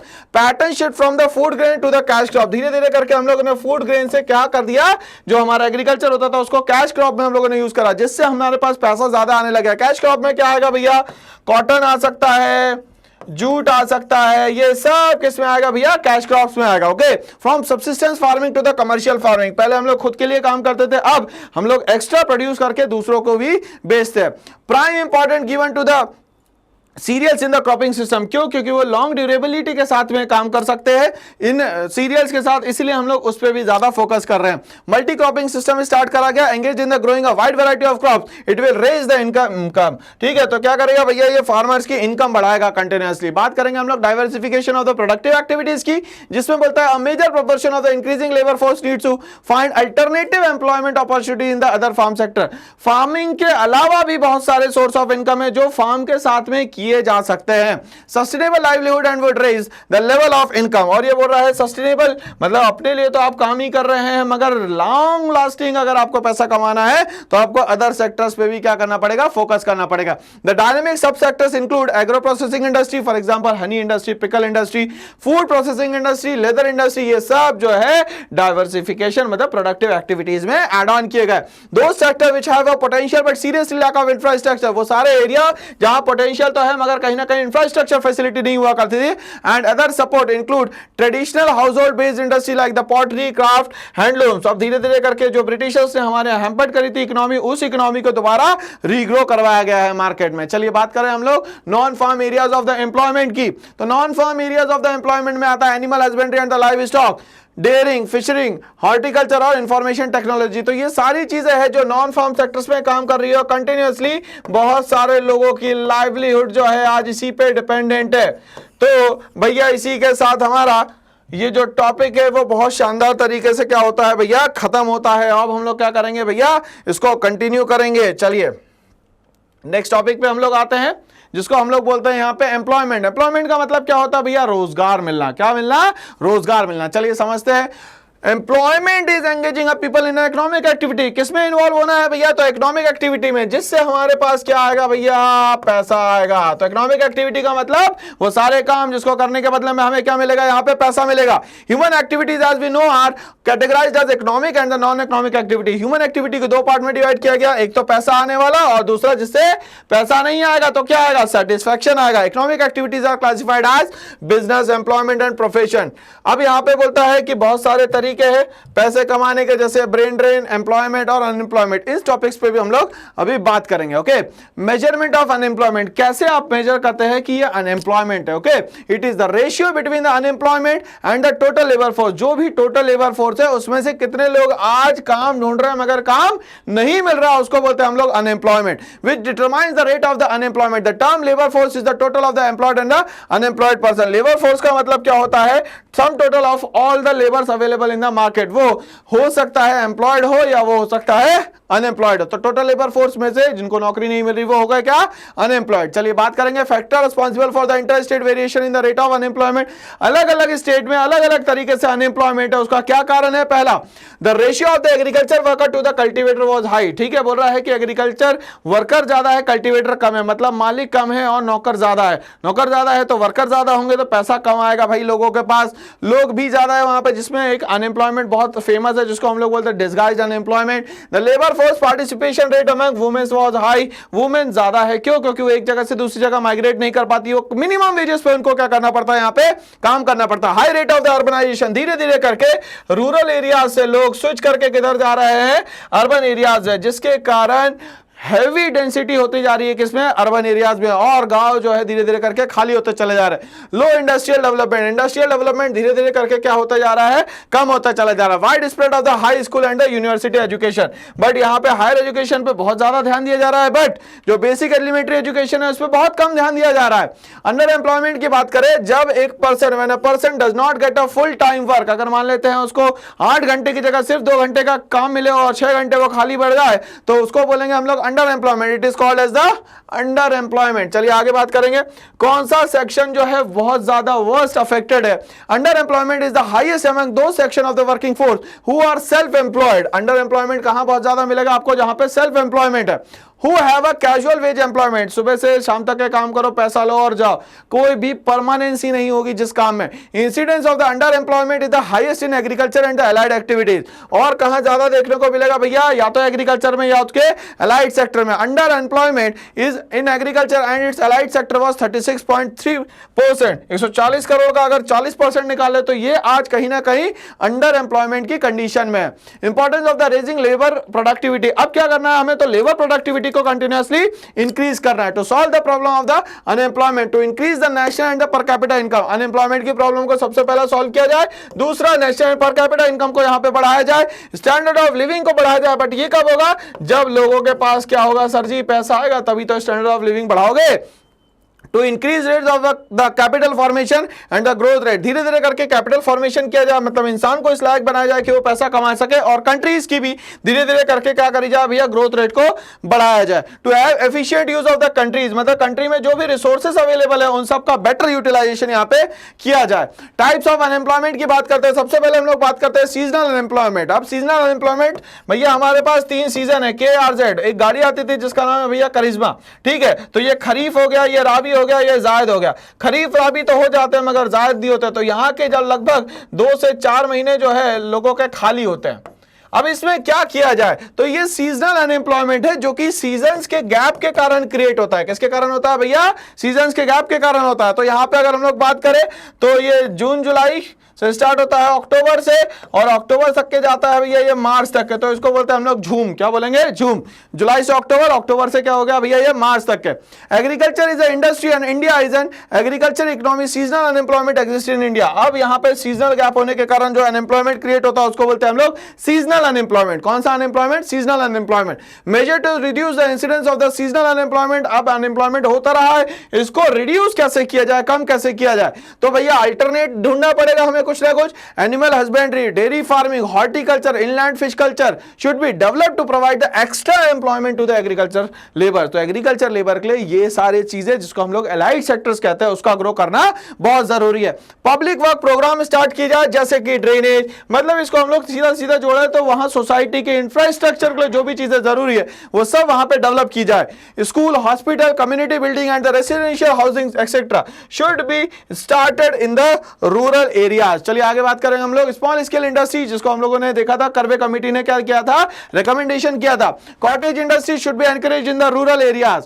Adult education programme should be started for eradication of the illiteracy during the slack season. जब खाली सीजन है तब क्या करा जाए, वहां पे इलिटरेसी को खत्म करने के लिए अलग अलग तरीके से प्लान्स बनाए जाए। चलिए आगे बढ़ेंगे, इसी के साथ हम लोग बात करते हैं एजुकेटेड अनएम्प्लॉयमेंट हमारे यहाँ धीरे धीरे करके बढ़ते चले जा रहे हैं। मतलब लोगों के पास डिग्री तो खूब सारी है बट स्किल्स नहीं है, नॉलेज नहीं है, इसके कारण उनको जॉब प्रॉपरली नहीं मिल पाती है। Unemployment among the educated is posing a great threat to our country. Unemployment जो है कहीं ना कहीं बहुत ज्यादा खतरनाक बीमारी है हमारे देश के लिए। Lakhs of educated people are unemployed, they are doctors, diploma holders, degree holders, engineer, graduate, postgraduate and the matriculates without any remunerative employment। मतलब आज उनके पास डिग्री पूरी है मगर एम्प्लॉयमेंट ना होने के कारण पैसा नहीं है खर्चा चलाने के लिए। चलिए आगे बात करते हैं हम लोग टेक्नोलॉजिकल अनएम्प्लॉयमेंट। कहीं ना कहीं टेक्नोलॉजी अपग्रेड होने के कारण भी बहुत सारे लोगों को नौकरी छोड़ना पड़ता है। Technological unemployment refers to the person who has been put out of work by the introduction of the superior technology in their areas of the operation। मतलब कि टेक्नोलॉजी अपग्रेड होने के कारण उनको अपनी जॉब छोड़नी पड़ जाए, इसको बोलते हैं हम लोग टेक्नोलॉजिकल अनएम्प्लॉयमेंट। आगे बात करेंगे डिस्गाइज अनएम्प्लॉयमेंट के, जो छुपी हुई बेरोजगारी होती है खेती में उसको बोलते हैं हम लोग डिस्गाइज अनएम्प्लॉयमेंट। क्या बोलेंगे? Disguise unemployment. Disguise unemployment is a phenomena of the employing more than the required workforce. 40 की आवश्यकता है, यहाँ पे 80 लोग काम कर रहे हैं, तो ये जो 40 लोग बच गए वो डिस्गाइज अनएम्प्लॉयमेंट का पार्ट है। Disguise unemployment is a common feature in the agriculture where more than the required person have been engaged in the cultivation of the same plot। आगे बात करेंगे open unemployment की। It is a situation able-bodied person willing to work but not engaged in any economic activity। काम भी करना चाहता है मगर आज काम अवेलेबल नहीं है, तो इसको क्या बोलेंगे हम लोग? Open unemployment. जो दिख रहा है कि काम नहीं मिल पाएगा, इसको बात करेंगे हम लोग इनवॉलंटरी अनएम्प्लॉयमेंट की। According to the involuntary unemployment the workers are willing to do work at any wage rate. किसी भी वेज रेट पे वो काम करने को तैयार है but he is not getting a job, then it is known as involuntary unemployment. मतलब वो खुद से नहीं चाहता कि भाई उसको नौकरी ना मिले मगर कंडीशंस ऐसी बन गई है कि उसको नौकरी नहीं मिल रही है। आगे बात करते हैं वॉलंटरी अनएम्प्लॉयमेंट की। According to the voluntary unemployment there are jobs opportunity available in the economy but workers are not willing to work because of the lower wages rate. Voluntary मतलब खुद से वो नौकरी ना करने जाए, नौकरी अवेलेबल है मगर उसको उस वेज पे काम नहीं करना है, तो उसको वो जॉब छोड़नी पड़ रही है, वो या तो वो जा ही नहीं रहा है। इस कंडीशन को क्या बोलेंगे हम लोग? यहाँ पे voluntary unemployment. Location, climate, organization, ये सारे फैक्टर्स हो सकते हैं किसके लिए?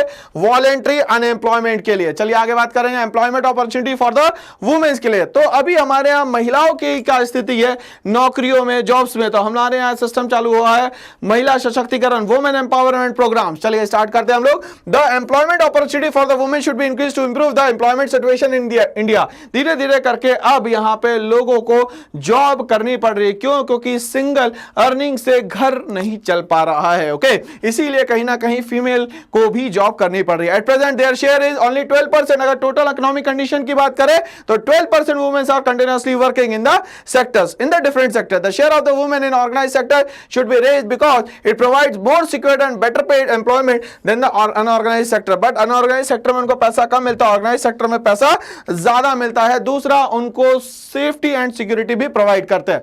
Measures to raise the share of the women in the organized sector, more education and training opportunity should be provided to the women. क्या करना चाहिए? तो मैक्सिमम टू मैक्सिमम यहां पे उनको एजुकेशन देनी चाहिए और ट्रेनिंग देनी चाहिए। The employer should be encouraged and induced to provide employment to the women. और यहां कोशिश की जाए कि एक पर्टिकुलर जो रिजर्वेशन सिस्टम है ये हर ऑफिस में लगा जाए कि इतनी percentage of seats is reserve for the women candidates. Okay, residential accommodation दिए जाए उनको ताकि वो नियर बाय रह सके और उनकी प्रोडक्टिविटी भी बढ़ सके। Should be provided working women hostel should be constructed nearby the working place. You have to make the hostel facility always. Causes of the unemployment in India, क्या कारण है कि हमारे देश में कंटिन्यूअसली अनएम्प्लॉयमेंट या जो बेरोजगारी है वो बढ़ती चली जा रही है? पहला, excessive burden of the population on the cultivation. हम लोगों ने कहा कि हमारी कंट्री का 70 से 75% आबादी जो है वो कहीं ना कहीं एग्रीकल्चर पे डिपेंडेंट है और यहाँ पे डिस्गाइज अनएम्प्लॉयमेंट जो है वो मेजर फैक्टर है। Land is fixed as regard its area and geographical situation. Land हमारे पास फिक्स्ड है मगर पॉपुलेशन कंटिन्यूअसली ग्रो करती चली जा रही है। So employment opportunity from agriculture and its allied services are very limited. इसीलिए अपॉर्चुनिटी जो है वो बहुत ही कम मिल पा रही है यहाँ पे लोगों को। Rapidly increasing the population, but धीरे धीरे करके हमारे यहाँ क्या होता जा रहा है? पॉपुलेशन एक्सप्लोजन हो रहा है। मतलब अगर हमारी पॉपुलेशन देखी जाए तो लीडिंग टू चाइना, चाइना की पॉपुलेशन 139 करोड़ है, आज इंडिया की पॉपुलेशन 140 करोड़ है और लिमिटेड एरिया है हमारे पास। कितना है भैया? 2.4% of the total land area, जो कि बहुत कम माना जाता है। चलिए, और our population has seen increasing at a faster rates than the increase in the number of opportunity. Job जितनी तेजी से नहीं बढ़ रही है उतनी तेजी से क्या हो रही है भैया? यहाँ पे पॉपुलेशन इंक्रीज कर रही है, जिसके कारण यहाँ पे गैप बहुत बढ़ गया है एम्प्लॉयमेंट और अनएम्प्लॉयमेंट के बीच में। लो प्रोडक्टिविटी इन द एग्रीकल्चर, अगर हम लोग सोचे कि हर जगह इरिगेशन फैसिलिटी है तो ये पॉसिबल नहीं है, इसके कारण एग्रीकल्चर प्रोडक्टिविटी भी क्या हो चुकी है, कम हो चुकी है। Agriculture development has been slow, this sector has been incapable of meeting the increasing needs of the developing economy. धीरे धीरे करके डेवलपिंग इकोनॉमी हमारी कंटिन्यूअसली ग्रोथ तो कर रही है, बट जिस हिसाब से डिमांड हो रही है मार्केट में उस हिसाब से सप्लाई नहीं हो पा रही है। डिफेक्टिव एजुकेशनल सिस्टम, कहीं ना कहीं आज भी हमारे यहाँ जो एजुकेशन सिस्टम है वो डिफेक्टेड है, मतलब कि यहाँ पे आज एजुकेशन पूरी होने के बाद भी जॉब अपॉर्चुनिटीज नहीं है। मतलब एजुकेशन कंप्लीट होने के बाद इतना पैसा लगाने के बाद जॉब ना मिले तो इंसान क्या करेगा यहाँ पे। ओके, बोलता है इसमें our system of education provides only general education, so our educated people are jack of all trade and master of none. मतलब उनके पास डिग्रियां सारी है मगर काम कुछ भी नहीं आता है। चलिए आगे बढ़ेंगे हम लोग। Large scale production and the mechanization, धीरे धीरे करके मैकेनाइजेशन सिस्टम चालू हो गया, मतलब मशीन का इस्तेमाल हो रहा है। मशीन का इस्तेमाल होगा तो इंसानों को धीरे धीरे करके कम किया जाएगा। Since the industrial revolution, machines have thrown workers out of the employment. In order to multiply production many times, it was necessary to introduce the machines into the production. भाई अगर ग्रोथ करनी है, चीजों को प्रोडक्शन ज्यादा करना है तो मशीन्स यूज करनी पड़ेगी, मगर वहां से ह्यूमन को क्या किया जाएगा, धीरे धीरे करके हटाया जाएगा या कम किया जाएगा। Measures to solve the unemployment problem in India, किस तरीके से हम लोग अनएम्प्लॉयमेंट प्रॉब्लम जो है यहाँ पे सॉल्व कर सकते हैं। Investment in the heavy and the basic industry, धीरे धीरे करके इन्वेस्टमेंट जो है वो बढ़ाया चला जाए। ठीक है, किसमें भाई, बेसिक इंडस्ट्रीज में और कंज्यूमर गुड्स में। Industries should be increase, they provide more employment along with the supply of the consumer goods. अब धीरे धीरे कोशिश करें कि हम लोग maximum to maximum consumer goods का प्रोडक्शन करें। Cottage and the small scale industry should be develop, घर घर में क्या करे जाए, इंडस्ट्री करी जाए। जैसे चाइना में ग्रेट लीप फॉरवर्ड करा गया था वैसे ही इंडिया में भी यूज किया जाए। करवे कमेटी ने इसके लिए बहुत अच्छा रिकमेंडेशन दिया, because they provide more employment by adopting labour intensive technique. Labour intensive technique से कॉटेज इंडस्ट्री और स्मॉल स्केल इंडस्ट्री बहुत तेजी से ग्रो करती है। Educational system should be change, emphasis should be given to the vocational education, मतलब यहां पे थ्योरी के साथ में कम से कम प्रैक्टिकल नॉलेज भी यहां पे लोगों को दिए जाए। Unemployment removal measures adoption by the government, सरकार ने अलग अलग पॉलिसीज बनाई है यहां पे। ओके, तो पॉलिसीज की हम लोग बात करेंगे अब यहां पे। तो अनएम्प्लॉयमेंट रिमूवल प्रोग्राम जो है सरकार ने अलग अलग तरीके से स्टार्ट करे, जिसमें सबसे पहला जो प्रोग्राम था उसको बोलते हैं national rural employment programme, NREP। इसका फुल फॉर्म एग्जाम में पूछा जा सकता है दोस्तों, तो याद करके रखना है। कब लॉन्च किया गया भैया, तो अक्टूबर 1980 में इसको लॉन्च किया गया था। स्कीम जनरेटेड एम्प्लॉयमेंट अपॉर्चुनिटी, और ये क्या करेगा, कहीं ना कहीं एम्प्लॉयमेंट अपॉर्चुनिटीज को जनरेट करेगा। सरकार की तरफ से चलाया गया एक अभियान है, लोग ज्यादा से ज्यादा क्या करें, नौकरी कर पाए। ओके, क्या किया गया इसमें, workers are provided subsidized wheat and rice. क्या दिया गया है यहाँ पे, सब्सिडाइज्ड व्हीट और राइस दिए गए, जो कि पीडीएस में भी आते हैं। Under the programme employment amounting to 1774 million man a day have been generated. It has been merge with the JRY, Jawahar Rozgar Yojana in the 1989, और इसको 1989 में मर्ज कर दिया गया। 1980 में स्टार्ट हुआ और 1989 में इसको मर्ज कर दिया गया। ये बात हम लोग को याद रखनी है। चलिए आगे बात करेंगे हम लोग। Number 2, rural landless employment guarantee programme, जिनके पास भी आज लैंड नहीं है उनको क्या दी जाएगी, अपॉर्चुनिटीज दी जाएगी। Okay, the programme was introduced in August 1993. The scheme guarantees employment at least one member of the every landless family. जिसके पास भी क्या नहीं है, लैंड नहीं है, उसको क्या दी जाएगी भैया, नौकरी दी जाएगी। कितने दिनों के लिए, तो साल भर में 100 दिन, मतलब 365 दिन में से 100 दिन उसको क्या मिलेगी, यहाँ पे नौकरी मिलेगी। RLEGP has generated employment of the 1013 million men a day up to December 1998 तक ये काम करता रहे।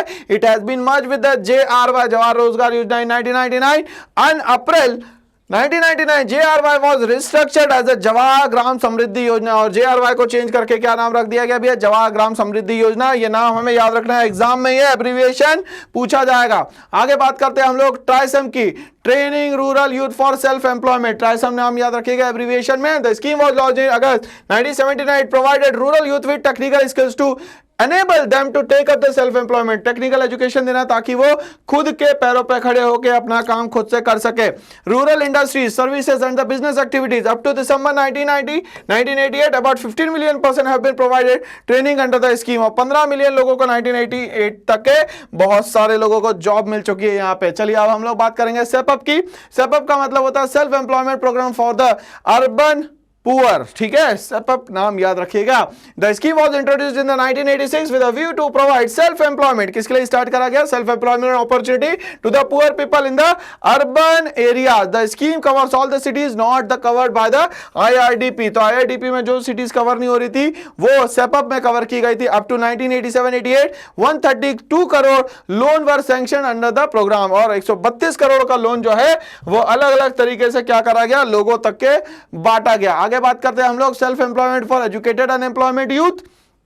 इसमें क्या कहते हैं, it was established in 1983-84 to create self employment opportunity and encouraging the educated unemployment youth to undertake self employment venture. तो वो क्या कर सके भैया, सेल्फ एम्प्लॉयमेंट स्टार्ट करे, इसीलिए ये बनाया गया क्या, self employment for educated unemployment youth. हम लोग बात करेंगे जवाहर रोजगार योजना की। This scheme was announced on April 28, 1989 in the Lok Sabha, ये बात याद रखिएगा, अप्रैल 1989 में इसको स्टार्ट किया गया, 28 अप्रैल को लोकसभा में ये बात रखी गई। It is an ambitious employment guarantee programme envisaging ₹2100 crore financial assistance, ये अमाउंट याद रखना है एग्जाम तक के, टू विलेज पंचायत, किसको दिया गया भैया, विलेज पंचायत को। The Yojana seeks to provide employment to at least one member of the each rural family member for a 50 to 100 days in a 50 से लेकर 100 दिन की रोजगार पक्की करने की बात किसने करी है भैया, सरकार ने करी है। तो चलिए इसके बाद हम लोग स्टार्ट करेंगे अपना नेक्स्ट चैप्टर। चलिए तो अब हम लोग नेक्स्ट चैप्टर पे आने वाले हैं जिसका नाम है environment and the sustainable development. तो ये जो सुपर क्विक रिवीजन का पार्ट है जिसमें हम लोग को स्पीड मेंटेन करनी पड़ेगी, क्यों, क्योंकि कम समय में हमें बहुत सारा क्या है सीखना है और समझना है और आंसर भी तो लिखना है दोस्तों।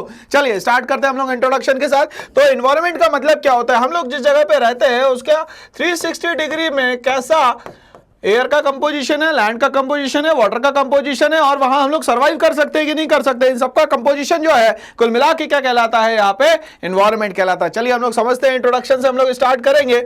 Meaning of environment, environment is defined as the total planetary inheritance and the totality of the resources। जितनी भी यहाँ पे ऑलरेडी रिसोर्सेस है उन सब का कॉम्बिनेशन जो है वो क्या कहलाएगा, एनवायरनमेंट कहलाएगा। Environment is the sum total of the external forces which surround us, वो अलग अलग गैसेस का कॉम्बिनेशन हो सकता है, वाटर का कॉम्बिनेशन हो सकता है, लैंड का प्रेशर हो सकता है, ये सब अलग अलग तरीके से क्या करते हैं, एक्सटर्नल फोर्सेस क्रिएट करते हैं, जिसके कारण हमारी अर्थ पे सर्वाइवल जो है बहुत ही आसान होता है। It includes all the biotic and the abiotic. Biotic का मतलब जिसमें क्या होती है, लाइफ होती है। बायोटिक का मतलब क्या हो गया, जिसमें लाइफ नहीं होती है। Okay, that influence each other. Biotic के हम लोग बात करेंगे तो biotic element include all the living element, जिसमें कि ग्रोथ एंड डेवलपमेंट दिखे वो सारी की सारी चीजें कहलाती है बायोटिक, और जिसमें ग्रोथ एंड डेवलपमेंट ना दिखे वो कहलाती है एबायोटिक। ओके, एबायोटिक को समझते हैं। Abiotic element include non living element like air, water, land etcetera. तो याद क्या रखना है बच्चों याद ये रखना है कि ग्रोथ एंड डेवलपमेंट जिसमें नहीं है वो एबायोटिक, और जिसमें है वो क्या कहलाएगा, बायोटिक। चलिए, फॉर एनवायरमेंटल प्रोटेक्शन एक्ट 1986 हम लोग बात करेंगे। एनवायरमेंटल प्रोटेक्शन एक्ट 1986 के अकॉर्डिंग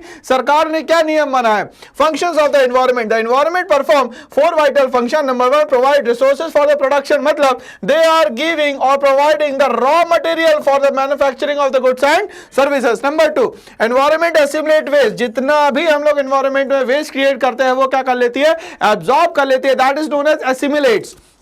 एनवायरमेंट सस्टेन्स लाइफ, और एनवायरमेंट क्या करती है भैया, लाइफ प्रोवाइड करती है कि आप लोग यहां पे इजीली सर्वाइवल कर सकते हैं। प्रोवाइड एस्थेटिक सर्विसेज, और क्या करती है ये, आपको नेचर से जुड़ने का एक मौका देती है। चलिए आगे बढ़ेंगे हम लोग इसी के साथ। The environment is able to perform these function without any interruption as long as on these function within its carrying capacity. ये कहते हैं कि एनवायरमेंट हमेशा अपनी कैरिंग कैपेसिटी के हिसाब से ही चीजों को प्रोड्यूस करता है, और अगर इससे एक्स्ट्रा अगर कोई चीज प्रोड्यूस हो जाती है तो that is known as pollution. ये क्या कहलाएगा भैया, पॉल्यूशन। तो कैरिंग कैपेसिटी के अंदर ही सारे काम होने चाहिए। कैरिंग कैपेसिटी को हम लोग दो तरीके से समझते हैं। Resource extraction should remain below the rate of resource generation. ध्यान से सुनिएगा मेरी बात को, रिसोर्स एक्सट्रैक्शन जो है उतना ही वहां पे एक्सकावेशन होना चाहिए जितना कि यहां पे क्या हो रहा है, जनरेशन हो रहा है। तो जनरेशन जो है वो क्या होना चाहिए, ज्यादा होना चाहिए, एक्सट्रैक्शन क्या होना चाहिए, हमेशा कम होना चाहिए।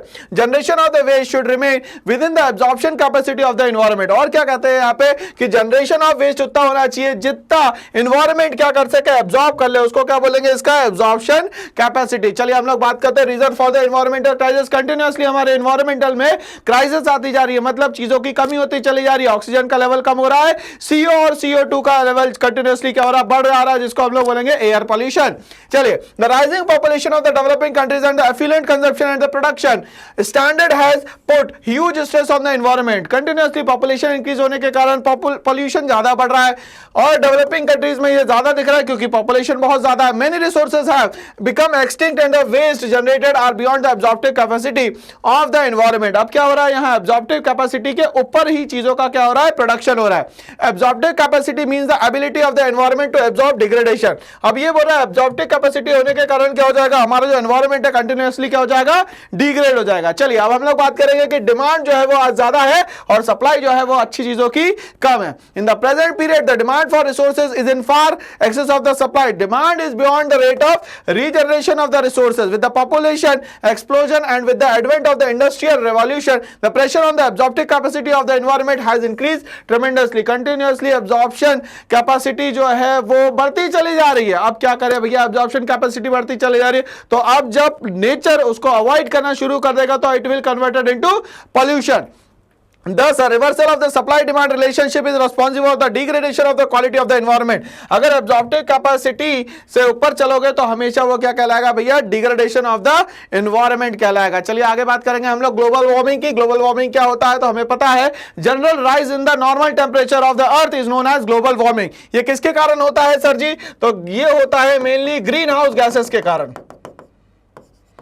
किसके कारण होगा, ग्रीन हाउस गैसेस के कारण होगा, जिसमें कि हम लोग CO ले सकते हैं, CFC ले सकते हैं, CO2 ले सकते हैं। ये सब ग्रीन हाउस गैसेस है जो कि टेम्परेचर को क्या करती है, कंटिन्यूअसली रेज करती है। ग्लोबल वार्मिंग क्या होता है, is the observe and the projected increase in the average temperature of the earth atmosphere and ocean. Ocean में भी टेम्परेचर का रेज हो जाना। क्यों, क्योंकि जब ग्लोबल वार्मिंग होगी तो जो आइसबर्ग्स होंगे, ग्लेशियर्स होंगे, वो मेल्ट डाउन होंगे और सी और ओशियन का लेवल जो है वो क्या हो जाएगा, बढ़ जाएगा। यहाँ पे during the past century the atmospheric temperature has risen 1.1 degree Fahrenheit which is 0.6 degree Celsius and the sea level has risen several inches. Continuously sea level जो है वो बढ़ता चला जा रहा है। चलिए आगे बढ़ेंगे हम लोग। causes of global warming, क्या क्या कारण है ग्लोबल वार्मिंग के। the global warming is due to the increase in the greenhouse gases concentration like the water vapor, carbon dioxide, methane, ozone in the atmosphere। मतलब कि भैया मीथेन बोले तो CH4, ओजोन बोले तो O3, कार्बन डाइऑक्साइड बोले तो CO2 और वाटर वेपर में भी अगर पॉल्यूटेंट जुड़ते जाएंगे तो इसके कारण ग्लेशियर्स कंटिन्यूअसली मेल्ट होंगे। अमंग फैक्टर्स दैट में contributing to the global warming are, इसके अलावा भी बहुत सारे फैक्टर्स जिसमें ग्लोबल वार्मिंग क्या करता है, अपनी एडिटिव कर देता है। क्या, burning of the coal and petroleum, मतलब NTPC प्लांट जो इलेक्ट्रिसिटी बना रहा है कहीं ना कहीं इसमें से भी वेस्ट निकल रहा है जो कि यहां ग्लोबल वार्मिंग बढ़ा रहा है। Sources of the carbon dioxide, methane, nitrous oxide and ozone, ये सब क्या कर रहे हैं, कंटिन्यूअसली टेम्परेचर को रेज कर रहे हैं। आगे बात करते हैं deforestation which increases the amount of carbon dioxide in the atmosphere. और बोल रहा है डिफॉरेस्टेशन के कारण भी क्या हुआ, एब्जॉर्प्टिव कैपेसिटी जो प्लांट की, ट्रीज की, वो कम हो गई और पोल्यूशन जो है कंटिन्यूअसली बढ़ रहा है। Methane gas release in the animal waste, और हमारे यहाँ पता है कि हम लोग लीडिंग है किसमें भैया, डोमेस्टिकेशन ऑफ एनिमल्स, तो इसके कारण CH4 का भी जो एमिशन है वो बहुत ज्यादा है। Increase cattle production which contributes to deforestation. अब कैटल बढ़ते जा रहे हैं मगर यहाँ पे क्या हो रहा है, डिफॉरेस्टेशन हो रहा है। मीथेन प्रोडक्शन और फॉसिल फ्यूल का यूज क्या हो रहा है, यहाँ पे ज्यादा होता चला जा रहा है। The atmospheric concentration of the carbon dioxide and the methane CH4 have increased by 41% and 160% respectively about the pre industrial level in the sins 1750। Pre industrial के पहले ये इतना ज्यादा पोल्यूशन नहीं हुआ करता था, मगर इंडस्ट्रीज आने के बाद ये पोल्यूशन कंटिन्यूअसली बढ़ता चला गया है। Main effect of the globalisation.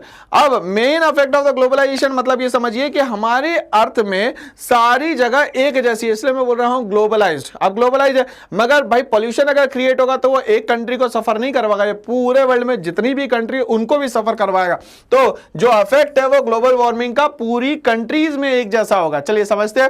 Global warming adversely affect the earth. Ice is melting worldwide specially at the earth poles. It has led to the steep rise in the sea level and the coastal flooding. Coastal areas में continuously flood का माहौल बन जाएगा। जाएगा। Hurricanes and the other tropical storms are likely to be stronger. Hurricanes धीरे धीरे करके क्या हो जाएगा, स्ट्रॉन्गर हो जाएगा। Increase incidence of the tropical diseases, for example malaria, cholera, dengue, chikungunya etcetera. There are thousand of species like polar bear in the danger of the becoming extinct forever. अब जो पोलार बियर जो रह रहा है आराम से north pole पे, वो भी रहना उसका मुश्किल हो जाएगा। क्यों? क्योंकि आइसबर्ग्स बचेंगे नहीं। चलिए आगे बात करते हैं हम लोग ओजोन डिप्लीशन। ओजोन डिप्लीशन जो मेनली होती है वो किसके कारण होती है भैया? सल्फर डाइऑक्साइड के कारण होती है। किसके कारण होती है? SO2 के कारण होती है। चलिए समझते हैं। Ozone depletion refers to the destruction of the ozone in the ozone layer due to presence of the chlorine from man made chlorofluorocarbon. अब हमारे एसी और फ्रिज में यूज होता था क्लोरोफ्लोरोकार्बन, जिसको कि बैन कर दिया गया है। And other forces cause of ozone depletion. The problem of ozone depletion is caused by high level of chlorine and bromine compound in the stratosphere. कहां पे ये जाके एमिट होके जा रहा है भाई? ये जा रहा है स्ट्रेटोस्फीयर में, और स्ट्रेटोस्फीयर में ही क्या है भैया? O3 है, मतलब ओजोन लेयर है। The origin of this compound is CFC, which is used as the cooling substance in the AC and the refrigerator, aerosol propellant and the bromochlorofluorocarbon halogens which are used in the fire extinguisher।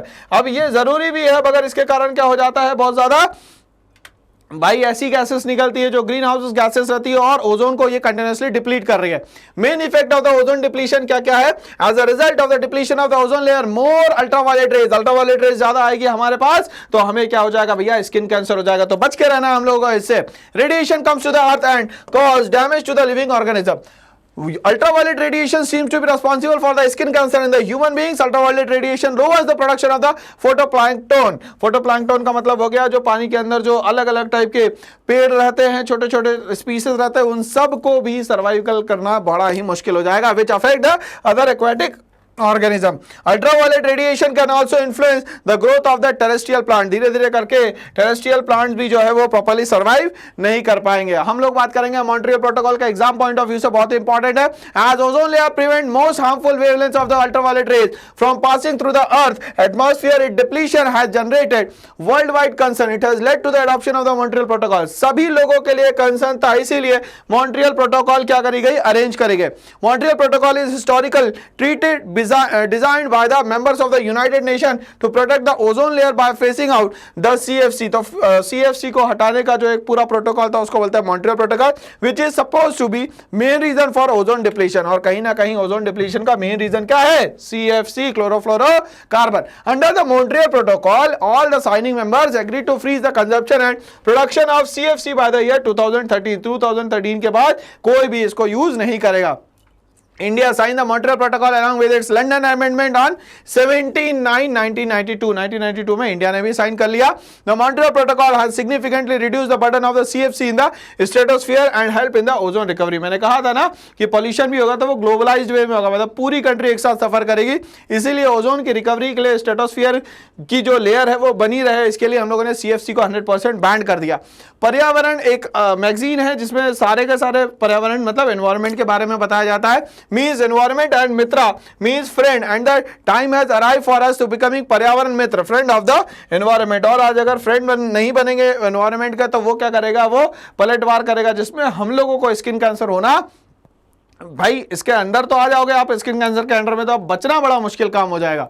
State of India environment की हम लोग बात करेंगे। India has the abundant natural resources in terms of the rich quality of the soil, 100 of reverse and tributaries, lush green forest, plenty of mineral deposit. सब कुछ हमारे यहाँ abundance में अवेलेबल था, बट धीरे धीरे करके पॉपुलेशन बढ़ने के कारण धीरे धीरे सारी चीजें क्या हो गई? डिप्लीट हो गई। The black soil, black soil कहाँ मिलेगी? मेनली हमें डेक्कन प्लेट्यू में मिलेगी। Is particularly suitable for the cultivation of the cotton, leading to the concentration of the textile industries in this region. तो इंडिया की हम लोग बात करें तो ये हमारा जो ये वाला एरिया है यहाँ पे ब्लैक सॉइल अबंडेंस में, जैसे महाराष्ट्र और गुजरात कहते हैं हम लोग। Okay, the Indo Gangetic plain spread from the Arabian Sea to the Bay of Bengal are the one of the most fertile land. क्यों? क्योंकि यहाँ एलुवियल सॉइल बहुत आसानी से अवेलेबल है। Intensively cultivated and densely populated region in the world, और यहाँ पे बहुत सारे लोग रहते हैं। क्यों? क्योंकि यहाँ पे बहुत आसानी से क्या हो जाती है? एग्रीकल्चर हो जाती है। Challenges to the India's environment की हम लोग बात कर रहे हैं। Air pollution, water contamination, soil erosion, deforestation and the wildlife extinction are some of the most pressing environmental concern of India. बहुत सारे कारण है हमारे यहाँ एनवायरमेंटल कंसर्न के हिसाब से। सबसे पहला है लैंड डिग्रेडेशन, मतलब कि लैंड की अगर फर्टिलिटी खत्म हो जाए तो वो लैंड क्या हो जाएगा भैया? डिग्रेड हो जाएगा, और कुछ सालों बाद किसमें कन्वर्ट हो जाएगा सर जी? तो बैरन लैंड में कन्वर्ट हो जाएगा।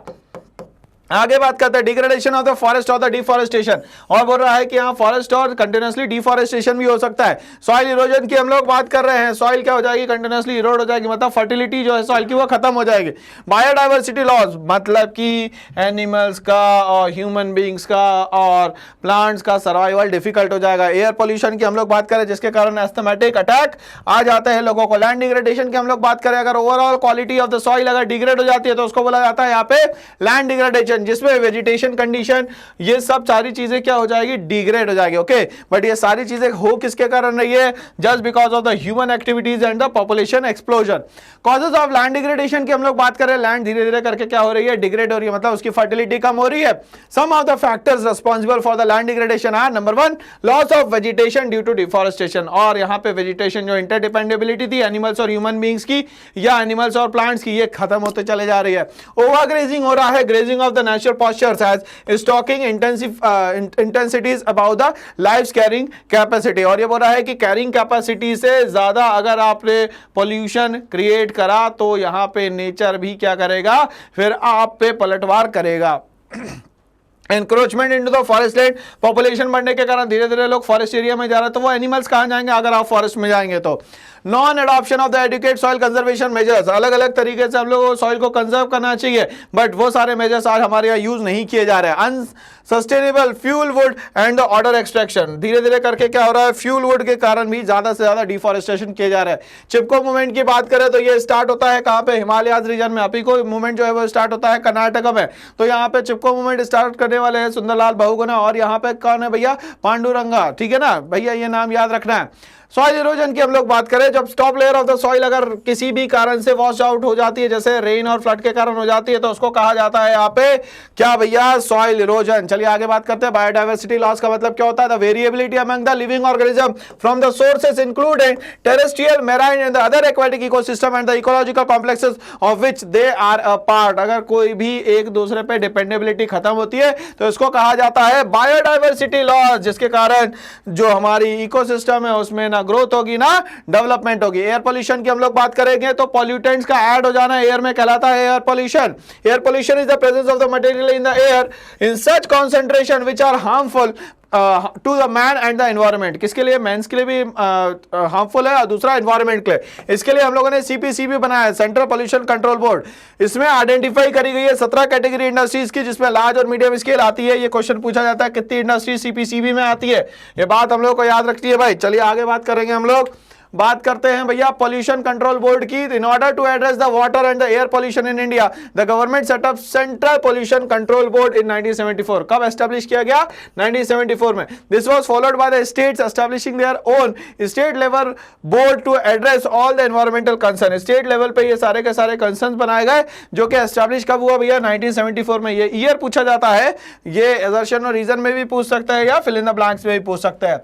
Main function of the pollution control board, क्या क्या काम है इसके, they investigate, collect and disseminate information relating to the water, air and land pollution, lay down standard for sewage and the trade effluent. क्या उसमें कुछ भी ऐसे एफिलिएंट्स मिले हुए जो कि अनफिट करते हैं चीजों को, सबसे पहले इसको डिटेक्ट किया जाएगा। These board provide technical assistance to the government in promoting cleanliness of the streams and wells, और क्या करेंगे, जो स्ट्रीम्स है उसको क्लीन किया जाएगा और यहाँ पे वेल्स को भी क्लीन किया जाएगा, उनका प्रिवेंशन किया जाएगा, उनको कंट्रोल किया जाएगा, abatement of water and air pollution किया जाएगा कंट्री में। These boards also carry out and sponsor investigation and the research relating to problems of the water and air pollution and for their prevention, control and abatement. तो उसको control भी किया जाएगा, prevent भी किया जाएगा और उस पर अबेटमेंट भी किया जाएगा। यहाँ पे अब हम लोग बात करते हैं सस्टेनेबल डेवलपमेंट। आज का जो प्रेजेंट है उसको तो बचाना ही है और फ्यूचर तक के भी हम लोगों को सेफ एंड सिक्योरली अर्थ को ले जाना है, इसको बोलते हैं हम लोग यहाँ पे सस्टेनेबल डेवलपमेंट। ओके, स्टार्ट करते हैं। Sustainable development is the development which will allow all the future generation to have a potential average quality of life that is at least as high which is being enjoyed by the current generation. और क्या कर रहे हैं आज जो current generation use कर रही है वो फ्यूचर में भी जनरेशन यूज कर सके, उसको बोलते हैं हम लोग sustainable development. The basic aim of the sustainable development is to ensure that present generation should be leave leave stock of quality of life for the next generation which is no less than what he have inherited. जो हमें मिला है पूर्वजों से, हम लोग आगे भी जिसको ले जाएंगे उसको बोलेंगे यहाँ पे सस्टेनेबल डेवलपमेंट। चलिए समझते हैं इसको deeply. Sustainable development is the development which is will allow all the future generation to have a potential average quality of life that is at least high which is being enjoyed at the current generation. आगे future generation में भी ले जा सकते हैं, ऐसी generation को हम लोग क्या बोलेंगे भैया, sustainable development. The basic aim of the sustainable development is to ensure that present generation should be leave stock of quality of life for the next generation which is no less than what is inherited. मतलब जो हमें generation to generation मिला जा रहा है उसको भी हम लोग क्या करेंगे भैया, क्विक फॉरवर्ड ही करेंगे, इसको बोलेंगे हम लोग सस्टेनेबिलिटी। आगे बात करते हैं, environmentalist have used the term sustainability in an attempt to clarify the desired balance between the economic growth on the one hand and the environmental preservation on the other. क्या करना है भैया, हमें बचा के भी चलना है और चीजों का इस्तेमाल भी करना है। For economist the development path is sustainable if the stock of the overall capital assets remain constant और राइजन ओवर टाइम। ये बोल रहा है कि यहाँ पे कंटिन्यूअसली हम लोग कैपिटल एसेट्स पे तो काम कर रहे हैं मगर धीरे धीरे करके चीजें जो है वो आगे भी बढ़नी चाहिए। चलिए आगे बात करेंगे हम लोग यहाँ पे। The term sustainable development has its origin in the international union for conservation of natural resources. कब करी गई पहली बात, तो IUCN में करी गई। कहां पे भैया, 1980 में वर्ल्ड कमीशन स्ट्रेटजी रिपोर्ट में। According to the commission sustainable development refers to the development that meets the need for the present without compromising the availability of the future to meet their own needs. तो हमारी needs तो fulfil होगी मगर future तक के जाने में needs को क्या करना है, कंप्लीट करना है। Sustainable development is the development which meet the basic need employment, food, energy, water, housing of all the particularly the poor people and ensures growth of agriculture, manufacturing and services sector to meet these needs। मतलब overall development की बात करेंगे तो वो क्या कहलाता है, यहाँ पे सस्टेनेबल डेवलपमेंट कहलाता है। क्या कहलाता है, सस्टेनेबल डेवलपमेंट कहलाता है। चलिए हम लोग बात करेंगे यहाँ पे सस्टेनेबल डेवलपमेंट में क्या होगा, रिसोर्सेज को इक्वली बांटा जाएगा to meet the needs of the present and the future generation without causing damage to the environment to present further damage to our life support system. आगे जो सिस्टम चलने वाला है उसमें यहाँ पे आपको हर जगह लाइफ सपोर्ट सिस्टम मिले। To conserve and nurture the biodiversity and resources for long term food security, और हमारी फूड सिक्योरिटी भी कंटिन्यूअसली यहाँ पे बनी रहे। How to achieve sustainable development, कैसे हम लोग अचीव करेंगे इसको, हम लोग को अचीव करने के लिए पहला पॉइंट क्या है भैया, restrict use of the renewable resources. हम लोगों को रिन्यूएबल रिसोर्सेज ज्यादा से ज्यादा यूज करने पड़ेंगे जो कि कम समय में वापस रिचार्ज हो जाते हैं। Renewable resources should be extracted on a sustainable basis. It means that rate of extraction should be exceed rate of generation. मतलब ये रीजनरेट बार बार हो जाता है इसीलिए इसको ज्यादा यूज करना चाहिए। Substitute non renewable with the renewable, तो नॉन रिन्यूएबल को किससे सब्स्टिट्यूट करना है भैया, रिन्यूएबल से सब्स्टिट्यूट करना है। A non renewable resource are depleted, renewable substitutes must be developed so as to maintain the flow of services over time. धीरे धीरे करके फ्लो ऑफ सर्विसेज कंटिन्यूअसली बढ़ेगी अगर हम लोग रिन्यूएबल पे क्या करेंगे, स्टिक ऑन रहेंगे।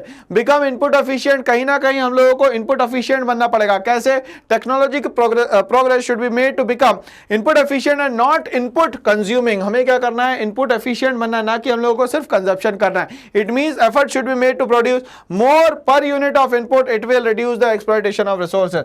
और पर यूनिट का यूटिलाइजेशन 100% करें ताकि हमारा वेस्टेज जो है मिनिमम हो जाए। कंट्रोल पॉल्यूशन करना है भैया, पॉल्यूशन को बहुत ज्यादा है, कंट्रोल करना जरूरी है। Will limited to absorption capacity of the environment, उतना पॉल्यूशन किया जाए जितना एनवायरनमेंट क्या कर सकती हो, एब्जॉर्ब कर सकती हो। Control the growth of the population, धीरे धीरे करके पॉपुलेशन की ग्रोथ बढ़ाई जाए मगर यहां पे पॉपुलेशन ग्रोथ इतना हो जाए कि वो पॉपुलेशन एक्सप्लोजन में कन्वर्ट हो जाए। The growth of human population should be control to a level which is within the carrying capacity of the environment. ठीक है, पॉपुलेशन बढ़ना है ठीक है मगर उतना जितना कि हमारी लैंड जो है या हमारी जो अर्थ है उसको एक्सेप्ट करती है। स्ट्रैटेजीज फॉर सस्टेनेबल डेवलपमेंट, क्या स्ट्रैटेजी रहेगी, development will not only save the present generation from the high opportunity cost of negative environmentalist impact but will serve the interest of the future generation. हमेशा future generation के हम लोगों को सोचना चाहिए। आगे बात करेंगे हम लोग, the following strategies need to be adopted to achieve the sustainable development. क्या क्या स्ट्रैटेजीज यूज करनी है, सबसे पहले बोलता है use of non conventional sources of energy, cleaner fuels को यूज करो, मिनी हाइडल प्लांट्स बनाए जाए, ट्रेडिशनल नॉलेज एंड प्रैक्टिसेस की जाए और बायो कंपोस्ट का यूज किया जाए। मतलब फर्टिलाइजर्स का इस्तेमाल करना धीरे धीरे करके हमें बंद करना पड़ेगा। तो इसी के साथ हमारा जो ये सफरनामा अब यहाँ समाप्त होता है। तो हम लोग ऐसे ही recorded lectures, live sessions, PYQ और ये सब चीजें आप लोगों के लिए लाने वाले हैं क्योंकि 17 मार्च को हम लोगों को क्या करना है, 80 में से 80 मार्क्स को अचीव करना है। तो इसके लिए करना है एक छोटा सा काम, इस चैनल को लाइक, शेयर और सब्सक्राइब करना है और मेरे साथ बने रहना है। Thanks for watching all.